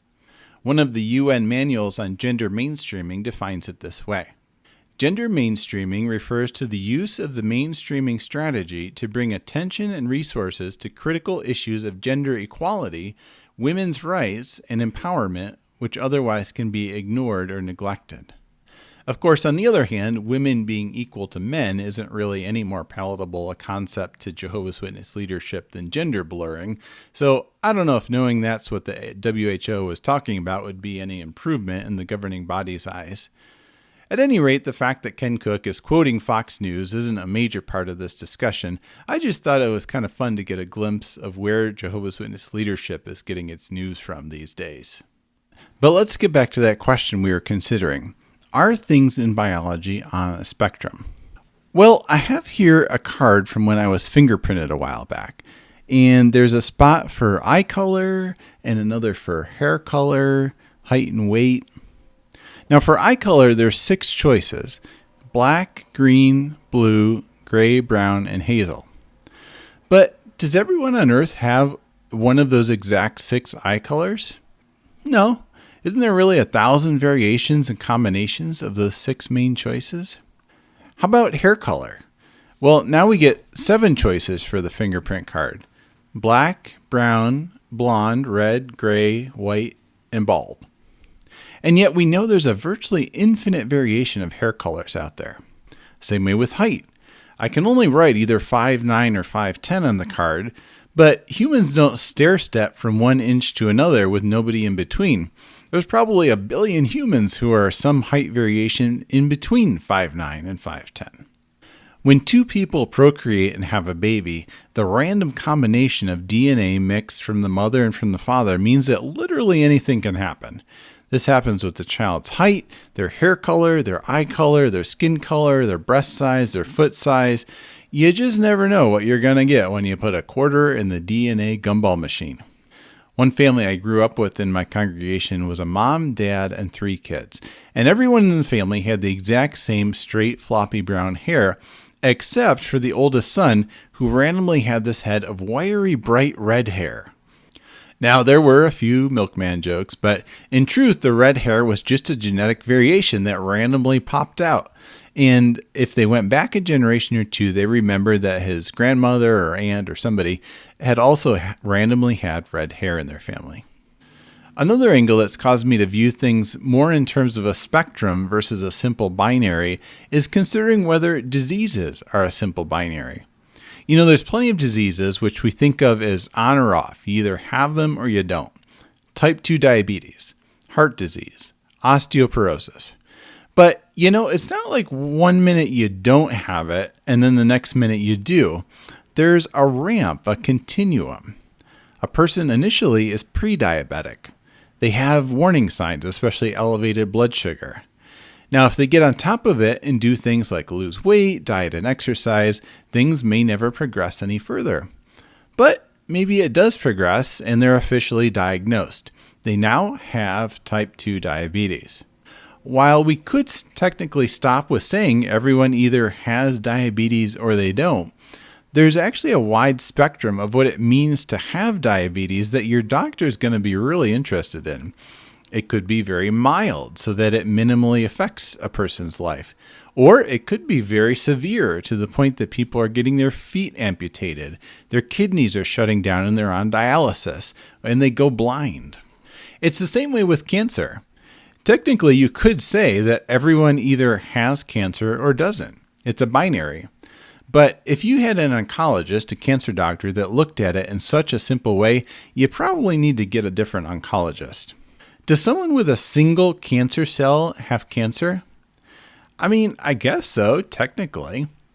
What about 1,000 cancer cells? Sure.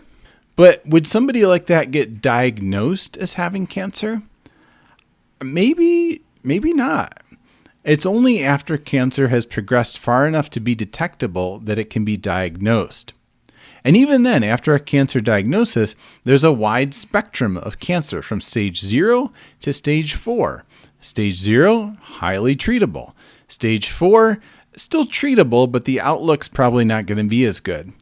And then each stage can itself be divided into categories A, B, C, or D.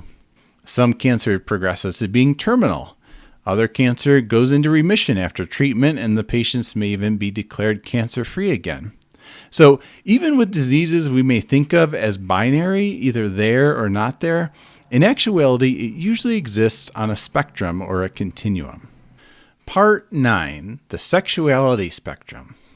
So now let's take that idea of a spectrum and start to apply it to the themes of this video: sex, sexuality, and gender. It's interesting that even though we don't really have any control over the physical characteristics we inherit from our parents, a lot of these are interpreted in terms of gender. I'm thinking specifically of breast size and penis size. These are sex characteristics that people spend a lot of time thinking about, a lot of time measuring, and even surgically altering them to fit more in line with what society deems the masculine ideal or the feminine ideal. Wealthy men like Elon Musk or sportscaster Joe Buck have undergone very painful hair transplant surgeries after they started going bald. Why?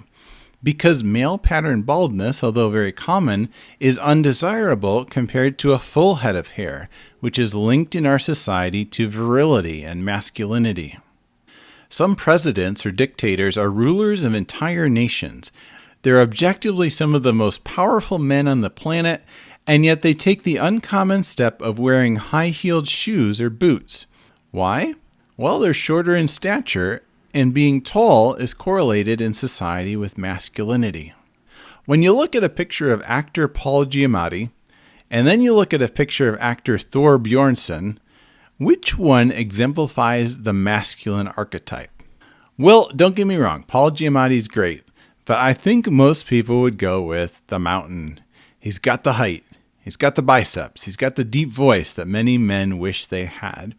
And yet both men were assigned male at birth, both identify as men. They're just two variations, 2 points on the spectrum. So we're starting to form this picture that you could say that there are kind of two main genders, masculine and feminine, and they're commonly framed as two ends of a spectrum. You've got Thor Bjornsson at the masculine end and, Marilyn Monroe maybe at the feminine end. Now, I will say that viewing it as a spectrum isn't really a perfect model. I read one person describe it more as a mosaic, which probably makes more sense. But for now, we'll just go with a spectrum.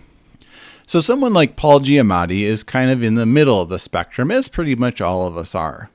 So far, we've been talking about it in terms of the physical characteristics we inherit. But on top of that, we can overlay another spectrum, the spectrum of gender identity, who we feel we are. And then another layer we can add is gender expression, how we want to present to the others. I'm guessing if he really wanted to, Paul Giamatti could start working out 4 hours every day, taking anabolic steroids, maybe get some jaw implants, and he'd start to get that Marvel superhero body. He would shift a little more toward the Thor Bjornsson end of the spectrum. But he just doesn't want to. That's evidently not who he feels Paul Giamatti is. And honestly, would we want every person on Earth to have the exact same degree of masculinity or femininity? I'd say variety is the spice of life. Well, as the French say. What do they say? Vive la différence. Which means? Which means hooray for that little difference. Would we really want every men's part in every movie to be played by Thor Bjornsson? It's a little hard to picture him as a high school age Spider-Man or globe-trotting super spy James Bond, although now that I say that, I do actually very much want to see him play each of those parts.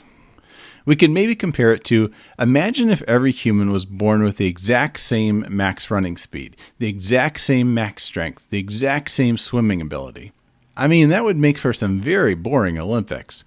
What makes it interesting is humans are born with these random combinations of muscles, bones, hormones, which means there's a spectrum. And the distribution is often in the shape of a bell curve.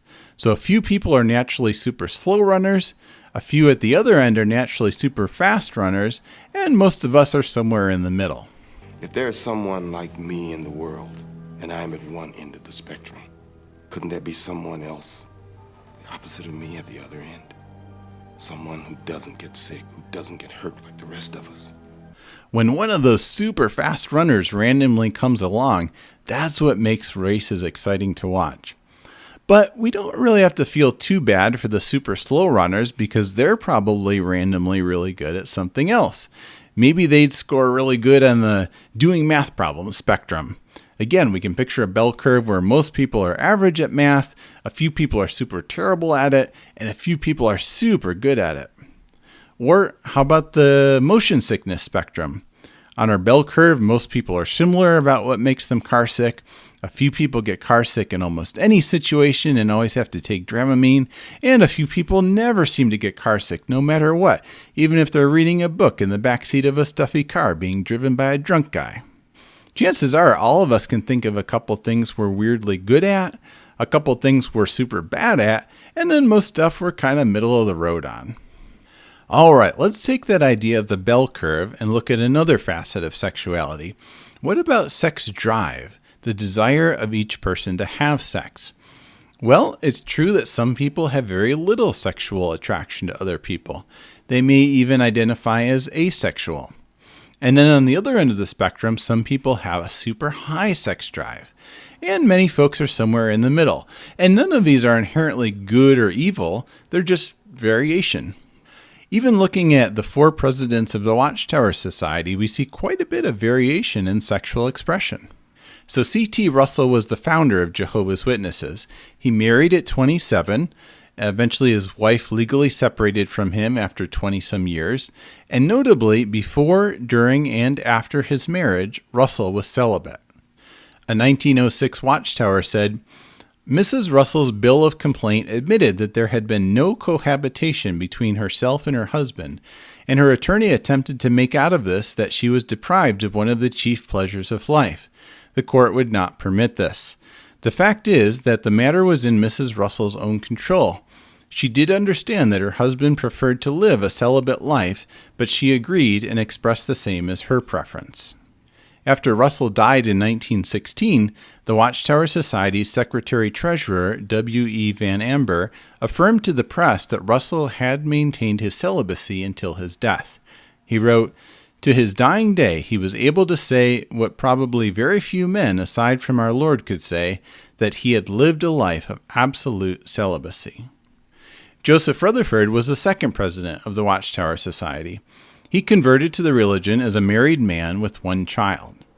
Like Russell, he and his wife would later go on to separate. Later still, he lived communally with a number of men and women all together in a 10-bedroom house in California. His sexual activity at that time is unrecorded. However, it is perhaps instructive to read what Rutherford said in a radio address, which was later reprinted as an article in a 1929 Watchtower magazine. He said, "Yielding to the inherited or acquired weaknesses of the flesh is not the sin unto death, and yet the devil has led everybody to believe that lying, stealing, swearing, committing adultery, getting drunk, or losing one's temper, or any other of the long list of fleshly weaknesses constitutes sin unto death. But on the contrary, all these things are forgivable. This explains why David could be called a man after God's own heart. His heart was loyal, but his flesh was weak." The book Apocalypse Delayed by Dr. James Penton, A History of the Jehovah's Witnesses, cites this and at least one other Rutherford talk from that time period to conclude that it's not unlikely that he was talking about his own shortcomings, including extramarital sex and drunkenness. The third president was Nathan Knorr. He lived as a celibate single man until he was 48 and then married. He remained married until his death, but had no children. The fourth leader of the JW religion was Fred Franz. He never married and, like Russell, remained celibate until his death at 99 years old. So there's quite a variety of sexual expression. Some married, some didn't. Some had sex, some didn't. Some had children, some didn't. And that's the variety we find in just 4 people in one single religion. Let's shift to a related point. Who people are attracted to sexually. And again, we find a spectrum. Andy, you gotta warn me if we're gonna be meeting up with a sexy bad boy. That's my type. Well, one of my types. You have a thing for bad boys? Oh, I'm always dating bad boys. Bad girls, bad gender non-binary babes, ruthless alien masterminds, bad binars. In the late 1940s and early 1950s, a sex researcher named Dr. Alfred Kinsey and his colleagues published some famous research which came to be known as the Kinsey Reports. They were based on interviews with thousands and thousands of people. Although they're not completely perfect, these reports are really groundbreaking in one major area, that of exploring people's sexual orientation. Sexual orientation is defined as how a person characterizes their emotional and sexual attraction to others. Previous research would basically categorize people into 3 categories of sexual orientation: heterosexual, homosexual, or bisexual. But the Kinsey researchers instead used a scale of 7 levels, going from exclusively heterosexual to exclusively homosexual, with the 7th level being asexual. And the thing that really caught everyone in America off guard is that there are a ton of people who are not exclusively gay or exclusively straight, but have some degree of sexual attraction to both men and women based both on their feelings and on their sexual experiences. We've never made great husbands, have we? Of course, I have a good excuse. I'm part gay. Supposedly everyone is. This reminds us of the data from that Gallup poll that of folks who identify as LGBTQ+ today, the largest percentage, 57%, identify as bisexual. As you can imagine, the witness religion was less than thrilled when the Kinsey reports came out. Just having people thinking and talking about sex period was bad, much less the data that a good chunk of respondents were at least a little bit gay. A 1958 Watchtower called the reports pseudoscientific works and lumped them in with pornographic magazines. Although it has to be said, Watchtower president Nathan Knorr got married in 1953. That was 5 years after the first Kinsey report came out, Sexual Behavior in the Human Male, and the same year the second report came out, Sexual Behavior in the Human Female. So, did the research awaken some latent feelings in the middle-aged Nathan? We may never know. But let's shift to a little trickier subject. What about biological sex itself? Should that be considered a spectrum?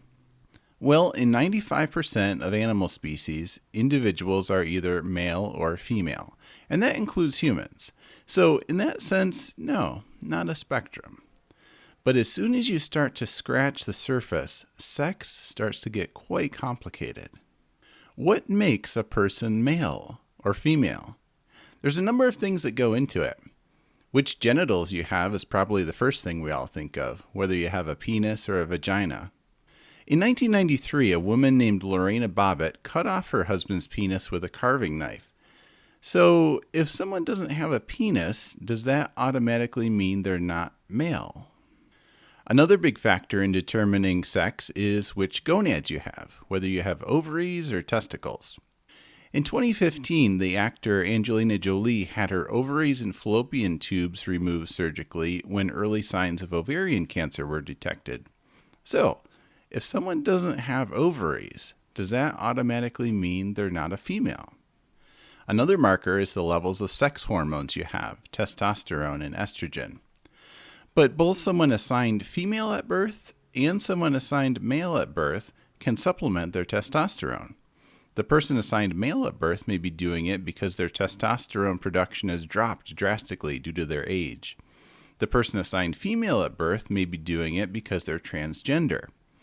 Well, if they both spend time artificially boosting their testosterone levels and eventually both get it into the normal range for human males, would there be any reason not to say they're both male by this standard?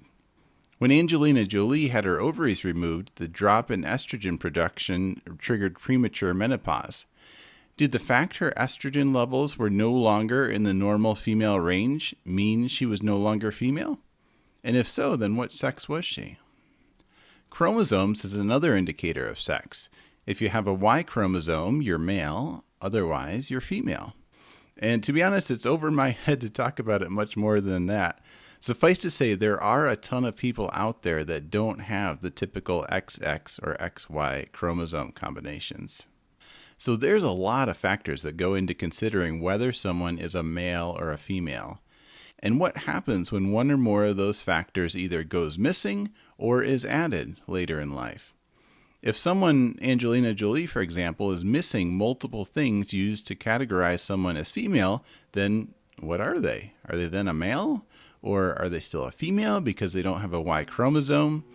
And conversely, if someone supplements their hormone levels or has surgery to either add or subtract sex characteristics to match a certain sex, is there then any biological reason to say they're not the sex they now match? And should there maybe be a third thing, a non-binary category for biological sex available? Very interesting questions to think about. Recall that when we were discussing that phrase, assigned female at birth, we said that in 99.95% of births, delivery room staff can easily identify whether a baby is male or female based on its external genitals. Well, you'll notice that leaves 0.05% of babies where that is not the case, where the genitals are ambiguous. And this is an example of being intersex. Here's the definition. Intersex people are born with a variety of differences in their sex traits and reproductive anatomy. There is a wide variety of difference among intersex variations, including differences in genitalia, chromosomes, gonads, internal sex organs, hormone production, hormone response, and/or secondary sex traits. As the definition explains, intersex isn't a single thing. It's more of an umbrella term covering literally dozens of different conditions. The estimates for the number of intersex folks ranges from 0.05% all the way up to 1.7%, depending which conditions you're including. Some conditions are obvious at birth, like the ambiguous genitals we just mentioned. Some conditions don't come to light until puberty starts. Some aren't discovered until adulthood, when someone's trying unsuccessfully to get pregnant and they discover an intersex condition is the source of their infertility. So, while male and female are the two sexes for human beings, there are millions and millions of intersex people that don't fit into one of those two boxes. You know, there's roughly 8 million or so Jehovah's Witnesses, and even if we take the lowest estimate of intersex population, 0.05%, that means there are literally thousands of intersex witnesses. Can you imagine how you'd feel as an intersex witness listening to Ken Cook mockingly deride the world for imagining there's more to humans than two binary genders? Again, really? He's literally telling intersex witnesses they don't exist. That's a pretty cruel thing to have to listen to from your religious teachers. All right, so to conclude this section, this was probably the first major point that made me really start to think that maybe what Jehovah's Witnesses teach about transgender people is wrong, noticing that biology is generally on a spectrum. As we've seen, the things on a spectrum can include our sex drive, our sexual orientation, our gender identity, that is, how strongly each of us identifies as a man, a woman, or non-binary, and then how much or little we choose to express our gender, whatever we feel it to be. And although most people are biologically male or female, the very definition of what makes a person male or female is more complex than you'd think at first glance. And then there's millions of intersex people who simply don't fit neatly into either one of those boxes. All right, let's look at the second major point. Part 10, Transgender as Genetic Variation. So I've been a nurse for a few years now, and one thing I've learned is, if anything can happen in biology, it will happen to someone. Remember that picture in the creation book published by Jehovah's Witnesses with all the mutated fruit flies? Well, that's what human biology is like too. There's all sorts of genetic disorders that occur, many of which are super duper rare, but unfortunately, with enough people being born, somebody ends up getting those things. I had 4 years of college and 10 plus years of working in a hospital, and still almost every shift I had to look up some disease or genetic anomaly a patient had that I'd never heard of before. It's a lot like Murphy's Law. Anything that can go wrong will go wrong sooner or later. I'm guessing pretty much every one of us has some physical thing wrong with us that other people dodged. Hopefully it's something pretty innocuous like heartburn or early baldness. Some have the bad luck to get more serious things like a heart defect that needs surgery or a serious intestinal issue like Crohn's or ulcerative colitis. But that's the point. With enough humans, every imaginable genetic variation will happen. And so this brings us to the topic of gender versus our biological sex characteristics. Isn't it probable that in some cases there's randomly going to be a mismatch between those two? The person's mind exists as female, for example, whereas their body, those physical sex characteristics, are male, or vice versa. And not to say it's a defect, it's just one of those things, one of 10,000 genetic variations that will inevitably occur now and then when lots and lots of babies are being born every year. It's the same way that a certain number of babies every year are born with trisomy 21, aka Down syndrome. It's estimated that roughly 1 to 2% of people are transgender. Similarly, about 1 to 2% of people have Down syndrome. It's just one more genetic variation that randomly happens. When you look at fetal development, it's really interesting that while sex is determined at conception by the chromosomes, a male fetus and a female fetus are basically identical for quite a while. Up until about 7 or 8 weeks, the external genitalia that exists is completely identical for both males and females.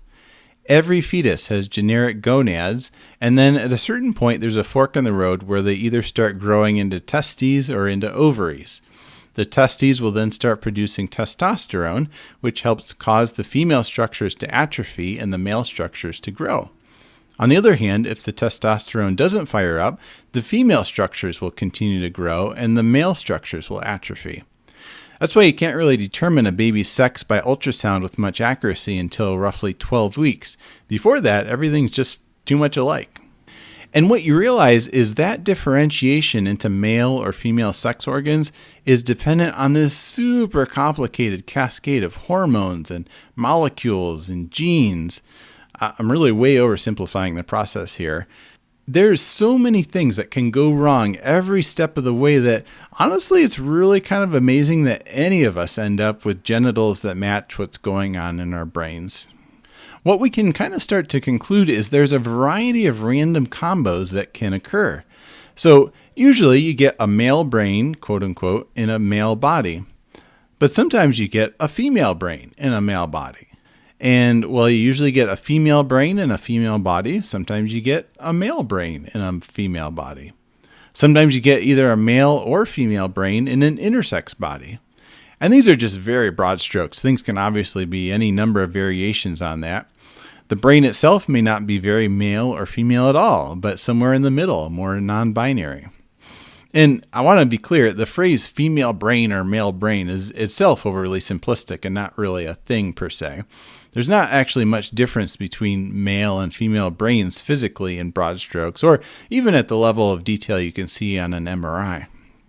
That said, there has been some really interesting research the past couple decades looking microscopically at the tissue of brains of transgender people post-mortem, with data showing that when looking at one specific area in the brain of transgender folks, the structure is consistent with the gender they always believed they were, not the gender that matched their external sex characteristics.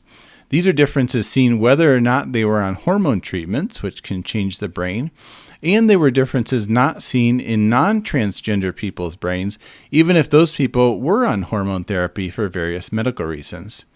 There's a really interesting video on YouTube of Dr. Robert Sapolsky, who's a neuroscientist at Stanford University, lecturing about this research. So, where does all this leave us with the witness assertion that there's no such thing as fundamentally being gay or being transgender, that it's just certain depraved individuals choosing to live a gay lifestyle or a trans lifestyle? I mean, maybe the most obvious question is, if it's a choice, why on earth are people choosing it? Would anyone really say that a transgender person has an easier life? That there's so many advantages, so many political protections for trans people that it's just a no-brainer? So many people are choosing to live that way? I mean, I think that question pretty much answers itself. Next point. As hopefully is not too controversial at this point in our discussion, almost everything in biology happens on a spectrum. Things aren't binary. So it makes sense that both who we're attracted to sexually and how we identify how masculine or feminine we feel is also going to be on a spectrum.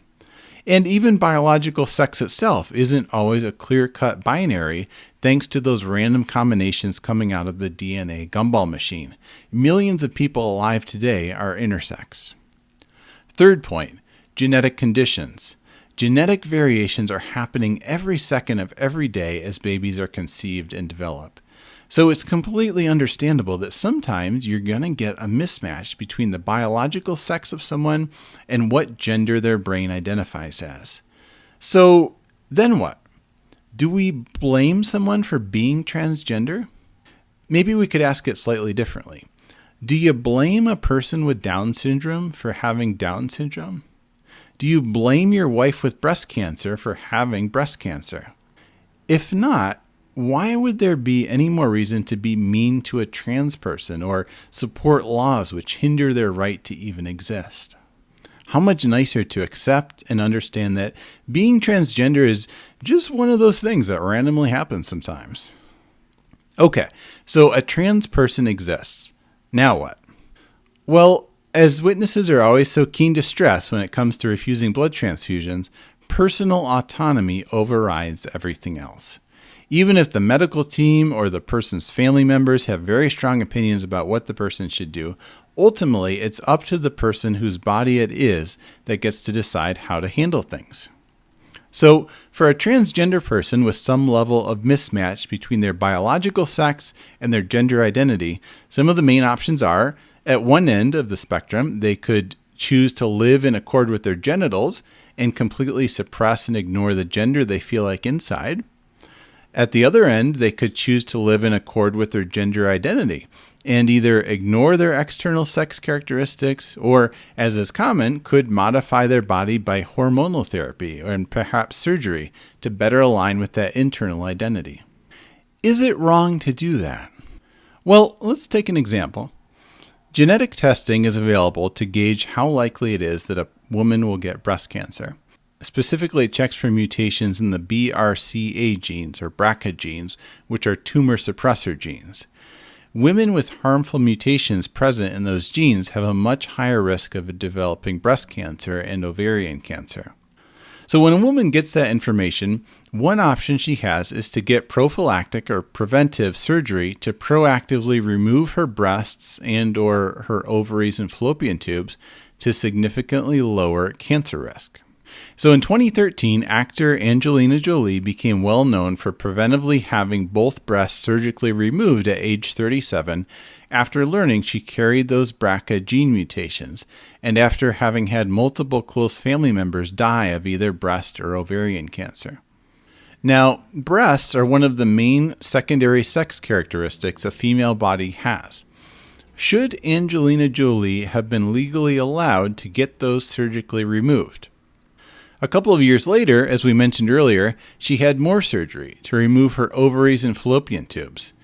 Now she's not just removing secondary sex characteristics, she's having surgery to remove primary sex organs or characteristics. Some would say that by deleting those body parts, she's choosing to change her body's biological sex, making it less female. Should it be illegal for Angelina Jolie to alter her body in that way? Should her surgeons be put in jail for removing a person's breasts and sex organs? Should her health insurance not cover treatments like that, ones that changed her body from what it was born as? Well, I think witnesses would agree that in the end, it's the person getting the treatment or surgery who gets to make the final call of what's right to do for yourself. You can imagine the mental toll of knowing you're carrying that BRCA gene mutation, the toll of watching your mother and aunt and grandmother all die of cancer as Angelina Jolie did, the toll of feeling like you're carrying a ticking time bomb inside of you, that your body is your enemy, whereas surgery could make it your ally, could bring tremendous mental relief. So while we've been talking about breast cancer, the parallels are pretty clear to transgender folks having gender-affirming surgery. Now, some might object, well, wow, those are life-changing surgeries. What if trans people later regret getting the surgery? Well, what does the data show? In a 2023 article published in the Journal of the American Medical Association, JAMA, the authors found that for folks receiving gender-affirming surgery, rates of regret were less than 1%. Meanwhile, rates of regret for the broader population having comparable surgery was around 14%. In a 2014 article looking at 50 years of gender-affirming surgery in Sweden, researchers found an overall regret rate of 2.2%. A 2024 article in the American Journal of Surgery again found that about 1% of folks having gender-affirming surgery regret it, whereas regret rates for other surgeries can hit 20%, 30%, even as high as 47% in the case of breast reconstruction. They also compared the rates of regret people have for other common activities, such as having kids, 7% regret, and getting a tattoo, 16% regret. They point out that nobody's suggesting we outlaw having kids because of a 7% regret rate. From when I was working in a surgery area, I can confirm there's plenty of people having various types of surgery that later go on to regret it. I can't tell you how many people I had who were on their 4th or 5th back surgery trying to fix issues from the 2nd or 3rd back surgery. I remember a patient I had not long after I graduated. He'd had a routine elective hip replacement and then developed a post-op surgical infection. He'd since undergone multiple surgeries, and by the time I took care of him, he'd literally had to have most of the femur bone in his thigh removed. His leg just swung around freely, completely disconnected from his pelvis. I'm pretty sure he's someone that regretted getting that original surgery. Now, obviously, most surgeries go just fine, but the argument that trans people shouldn't be allowed to have gender-affirming surgery because they might regret it later is simply not borne out by the data. The authors of that 2023 JAMA article point out that a large part of why so few trans people regret surgery is likely the significant improvement it has on the mental health of many of those individuals. Recall those statistics we looked at in the beginning of how many LGBTQ people are experiencing depression, anxiety, and suicidal ideation. Research shows higher levels of life satisfaction, happiness, and quality of life after gender-affirming surgery. Okay, so let's step back and summarize. Major point 1. Biology is basically always on a spectrum, and so it would make sense that sexuality, and especially gender, is also going to be on a spectrum. Major point 2.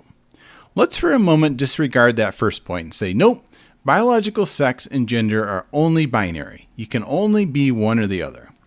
Well, thanks to random genetic variation, you're inevitably going to have some people born where there's a mismatch between their sex and their gender identity.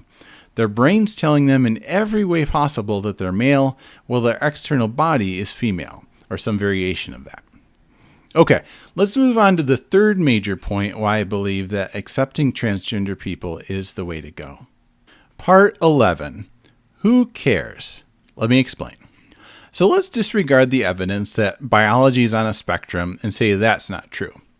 And let's also disregard that genetic variations happen every day that throw a monkey wrench into the human body and can cause a sex-body mismatch. Let's say it's all imaginary, and the only reason a person's saying they're actually a woman in a man's body is because they're a nutter. He's a nutter, Francis. Well, who cares? Allow me to expand on that complex thesis statement. I worked for a while in an ICU unit, and I enjoyed it, but I also eventually started getting extremely frustrated with patients who were there entirely because they were doing clearly destructive things to themselves. I remember a girl who was, I don't know if she was even 20, and she had type 1 diabetes, and she would come in repeatedly with blood sugars off the charts. She would be at home consciously eating tons of candy and then not bothering to take any insulin. I had so many patients whose bodies were actively being destroyed by alcohol abuse, whose skin and eyes were literally orange from liver failure. I had patients whose lungs were completely ruined by smoking. And honestly, I started to get really burned out. Why should I have to take care of these people when they clearly had zero interest in taking care of themselves? It was really frustrating because you know that saying, only the good die young? Well, there's definitely truth to that. These trauma patients would come in who were such nice people, young families, their whole life ahead of them, and they were the ones who always seemed to die. I remember taking care of this kid, maybe 10 or 11. He went to cross the road to his house after getting off the school bus and was hit by a car. And he looked totally fine laying in the bed. But inside his body, his spinal cord had been snapped off. He was brain dead. He was going to die as soon as we took him off the ventilator. And there wasn't a scratch on him. It was patients like that who kept dying over and over and over. And meanwhile, these people in end-stage liver failure from a lifetime of alcohol abuse, these people who were 50 and looked 75, they're the ones who would just hang on forever. They'd never die. They were bulletproof. Oh, it was infuriating. Eventually, for my own sanity, I started to develop more of a Zen attitude about it.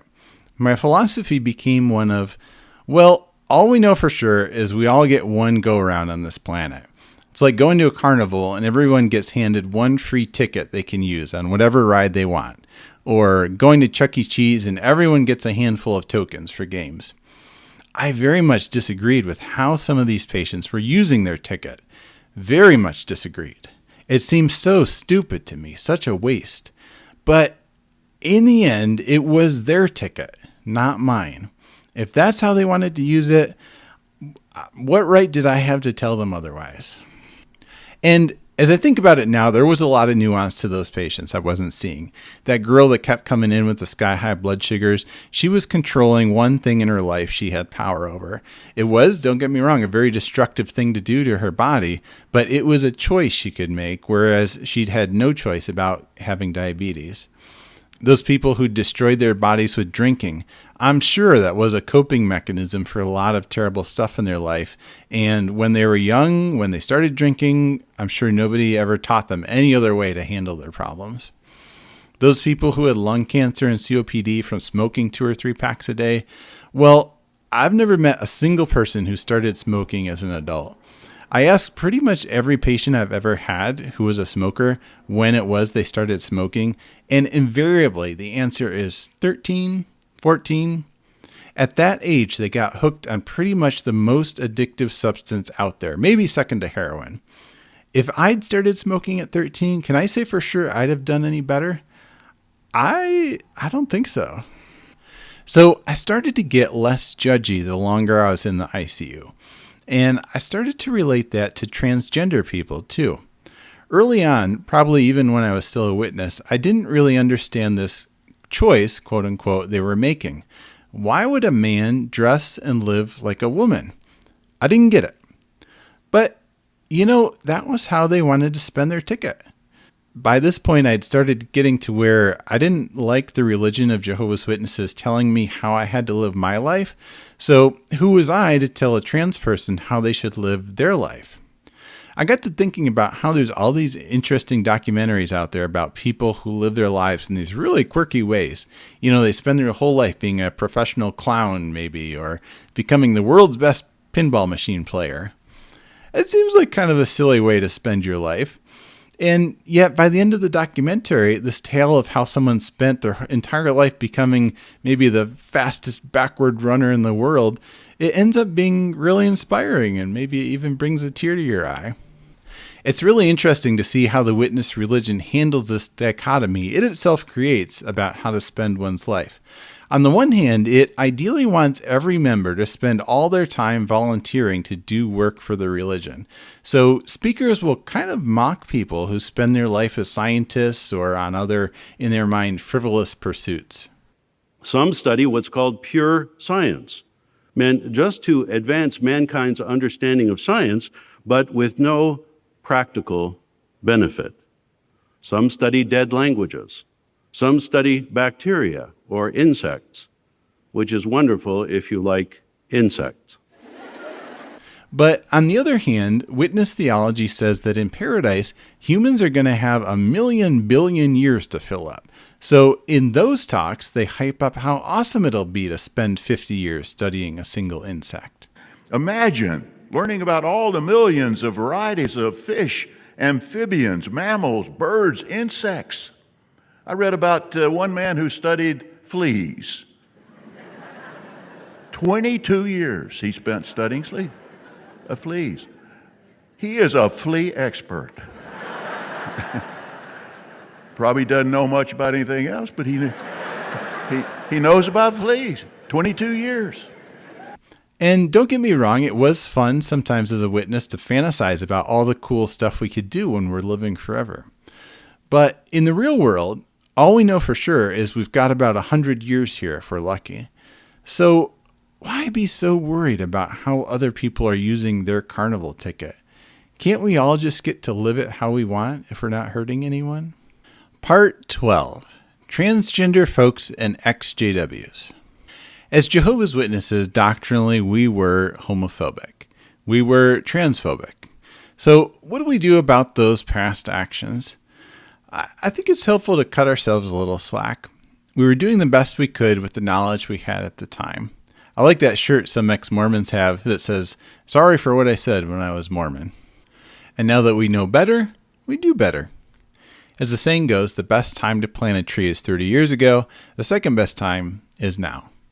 Being an ally now to the LGBTQ+ community is so key. Going back to the original statistics, remember we said there was something we can do as family and friends of trans and non-binary young people that cuts the rate of attempted suicide in half. Would you like to know the intervention? Let me ask, what would you be willing to do to prevent a suicide? If you saw someone ready to jump, would you shrug your shoulders and just keep walking?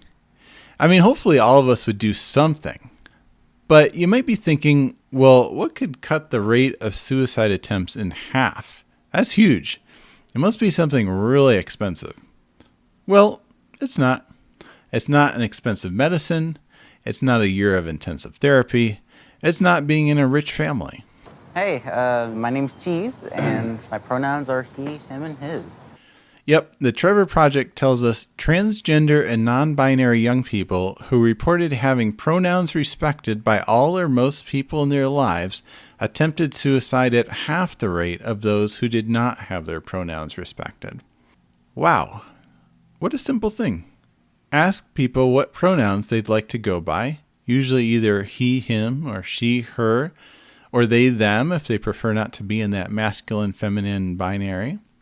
And I want to say it's really not necessary that first we have to understand their preference or that first they have to prove to us why those pronouns are the right ones. We just have to use them to cut the rate of suicide attempts in half. It's such a small thing we can do, but it can be such a huge thing to the young person. And again, I want to emphasize, we don't always have to completely understand other people in order to be kind to them or in order to protect their right to live as a trans or gay person. There was a good comment on the exJW subreddit that talked about this. The commenter wrote in part, "It can act as a good learning experience, recognizing that you're not always going to understand someone else's experience or even the fullness that is gender expression. But at the end of the day, why do you care what someone else does? Because at the crux of this discomfort and these hateful beliefs, and part of JW indoctrination more broadly, is a borderline obsession with other people and the need to control behaviors that trigger discomfort. As a JW, you're taught to micromanage and obsess over other people, their choices, feelings, and behaviors. It's understanding where that discomfort comes from and radically accepting that underneath all of this, that this discomfort is yours to sit with, dissolve, and learn from. Because it's in the discomfort that real growth comes from. Trans and non-binary people inhabit a unique space in that by simply existing, they challenge every convention and construct you were raised with. So their existence will trigger all the remaining pieces of your indoctrination. What I think you'll find is they're a placeholder for a deeper and more complex sense of discomfort. Hopefully with time you find your way to the source of this discomfort." So they were writing this in response to someone who'd written, "Hey, I want to be an ally, but I still sense this disgust or even hatred of trans people present within me. How do I get rid of that?" And like with anything else, it's a process. That hatred came from years of indoctrination as witnesses, and it'll maybe take years to completely get rid of it. But I like the poster's comment that hey, it's possible you'll never fully understand that person and their lived experience. At that point, it's more just a matter of radical acceptance. I don't get it, or I can't get the resolution I want, so that being the case, instead of continuing to be in this tug of war, I'm just going to set the rope down and accept it. Additionally, I often think about that Mark Twain quote that travel is fatal to prejudice.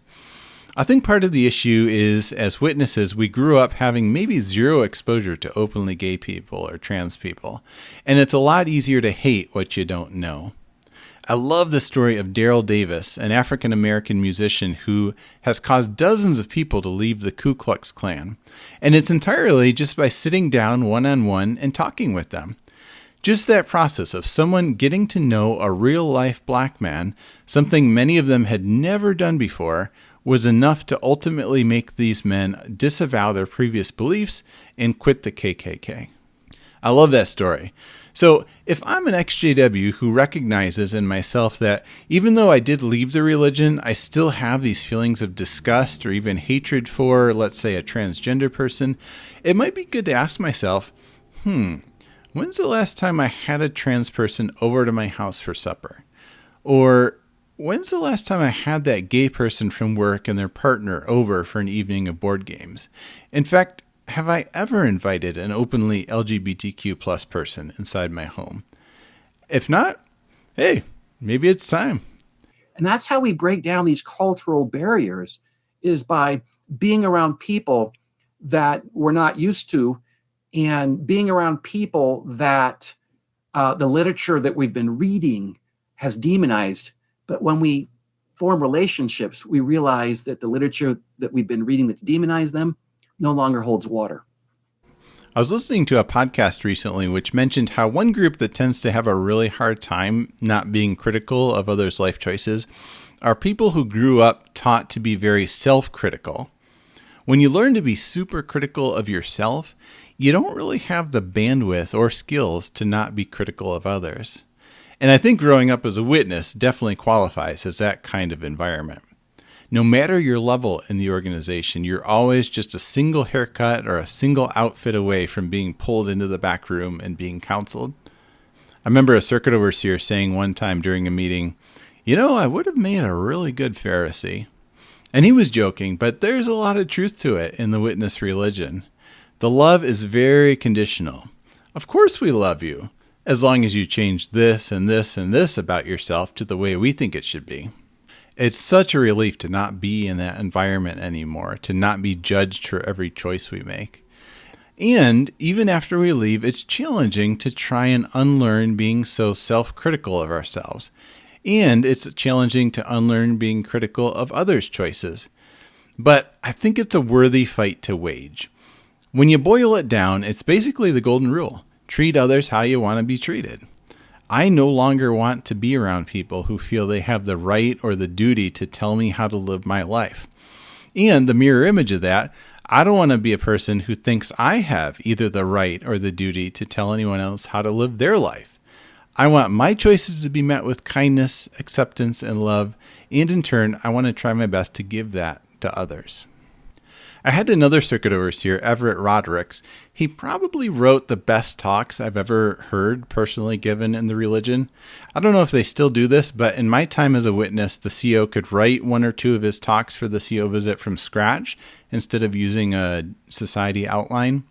Looking back at the talks he gave that I still remember now, 20 years later, I think part of what made them so memorable is not just that he was a good speaker, which he was, but he was giving talks about being more kind, more authentic with others. That's not usually a message you hear in the religion. I remember him giving this talk one time about negative self-talk. I'm not going to say it as well as he did, but he was giving the example of a sister in the congregation and the other sisters in the hall were being gossipy and negative about her. He pointed out that in that kind of environment, you have 99 people in the congregation saying something negative about each member, and only one person saying something positive about each person, the person themselves.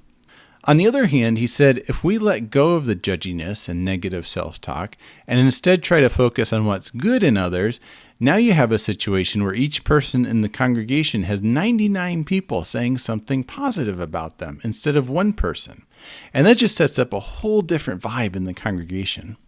Now, obviously, there's lots of issues with it actually working that way in a congregation of Jehovah's Witnesses, but I've always remembered that part about how if each of us looks for the positive in others, it creates a situation where each of us is kind of surrounded by this web of positivity.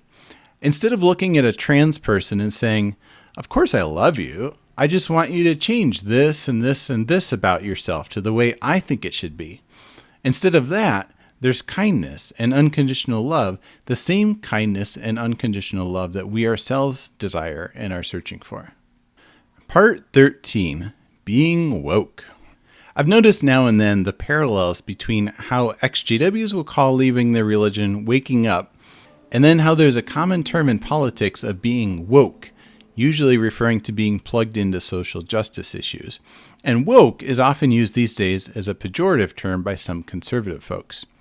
It's funny that when you're a witness, the idea that there's something you need to wake up from is absolutely ridiculous. Jehovah's Witnesses are the woke ones. They're the ones who can see what's really going on in the world and are calling it out. Heck, their number 2 magazine is called Awake. Similarly, for conservative folks, the idea of being woke is a joke. They're the real awake ones, the ones who can see the problems in society and how to fix it, how to get things back to the way they should be, the way they once were. But, man, waking up from Jehovah's Witnesses or another high-demand religion is such a paradigm shift. You really do kind of feel that scales are falling from your eyes. And from there's various paths people go. For some, it's a journey of discovery for the rest of their life, figuring out what they believe and why.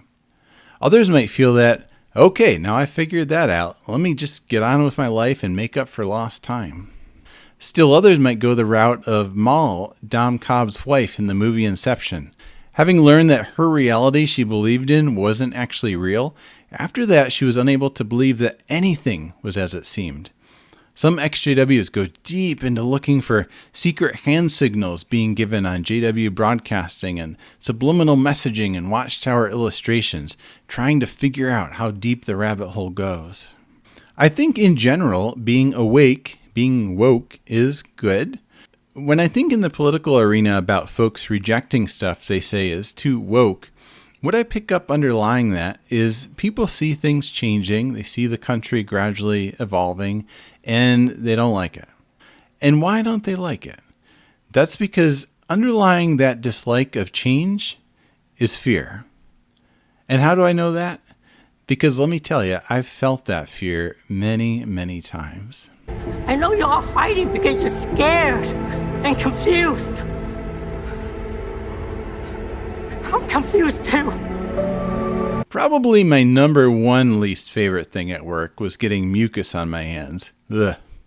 But my number 2 least favorite thing was when changes were being rolled out by corporate. And at the base of my dislike of change was fear. Fear of the unknown. How would the change affect me in my job? Would I still have a job? Heck, even when the boss just says, "Hey Phil, I need to talk to you in my office later," that one sentence was enough to destroy me for hours, instantly thinking of every worst case scenario I could imagine. And I can imagine a lot. All day. I don't know what the heck is going on.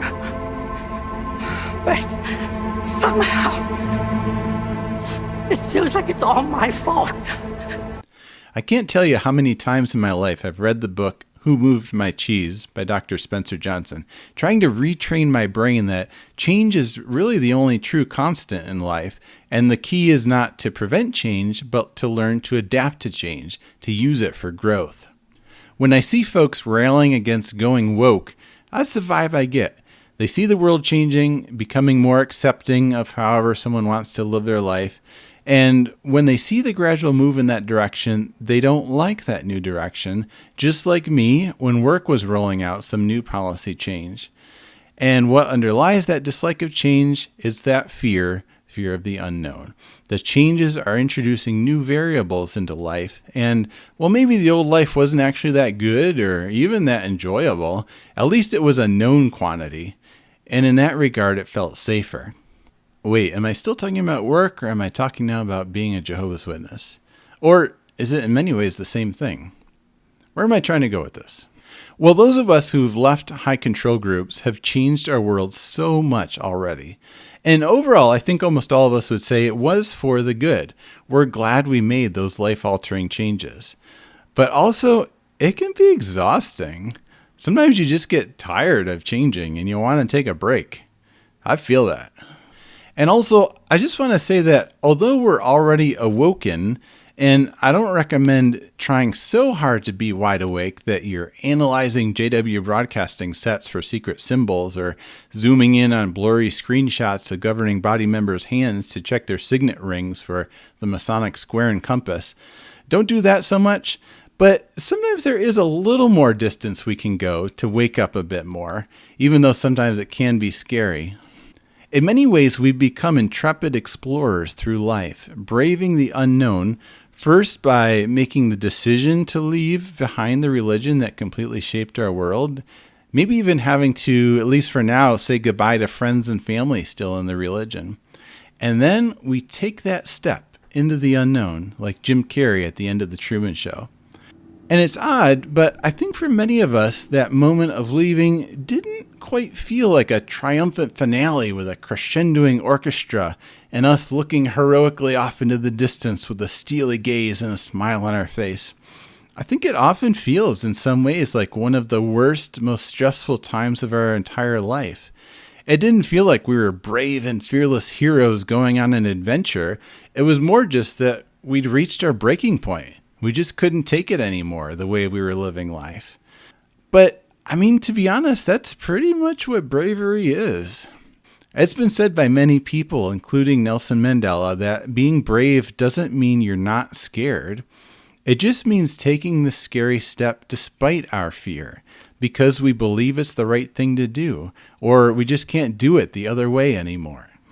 It's very doable, very possible to go from a philosophy and policy of exclusion. Mom's disfellowshipping still feels so raw. Elsa, please speak up. I miss you so much. I just want to hear your voice. It's such a struggle. I miss her. To go from that to a policy of inclusion. To go from a philosophy of, let's be honest, hatred. I want to hate what Jehovah hates. We don't hate anyone. To go from that to a policy of love.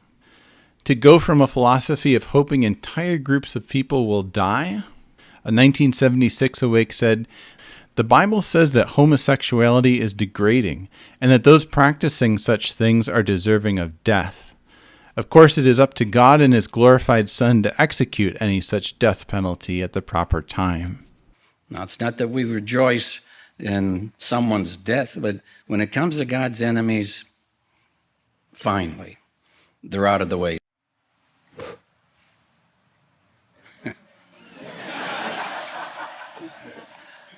As Jehovah's enemies, they're going to vanish like smoke.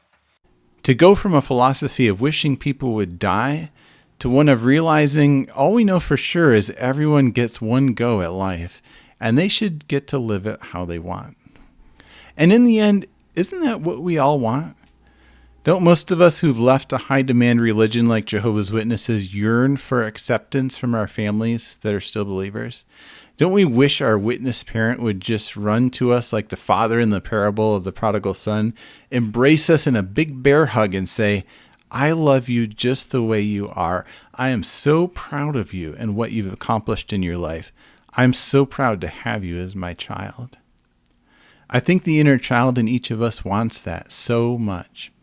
Maybe some of us will get to experience that eventually. Others of us maybe never will. That's a situation where we need to utilize radical acceptance. But the cool thing is that whether or not we ever get that unconditional love from our families ourselves, all of us can give that same acceptance and kindness to others. I don't know. The only thing I do know is that we have to be kind. And like my old CEO brother Roderick said, that creates this kind of ripple effect, this rising tide that raises all boats. Us being kind and accepting of others, which, by the way, includes being kind and accepting of ourselves. Us doing little acts of bravery, whether it's going to a pride parade or asking someone which pronouns they prefer or voting for initiatives that give people more rights and freedoms, not less. Heck, it could be running for office ourselves to improve the world a bit. Those things create space where others then feel safe to come out and be authentic, to be themselves. Please, be kind. Especially when we don't know what's going on. Someone being themselves may mean them being trans, non-binary, gay, someone who studies fleas for 22 years, someone who juggles chainsaws while riding a unicycle. Hey, you name it. And then their being authentically themselves in turn allows others to do that, and so on. The funny thing is, in this weird reverse Uno kind of way, that ripple process will eventually basically get us to the utopian paradise Earth that we are all really hoping to live in someday, back when we were witnesses. To wrap this up, I really liked how Kathy Burke put it. She's a well-known British actor. I say actor, not actress, because the word actress is nonsensical. This is what Kathy Burke had to say about being woke. By the way, thanks for watching. Subscribe if you'd like, and I'll catch you in the next video. And it's not wokeism. Can I just say, that gets on my fucking nerves. They're calling you woke if you call out bad things, basically. If you're not racist, you're woke. If you're not homophobic, oh, you're woke. Be woke, kids. Be woke. Be wide awake. And fucking call it out.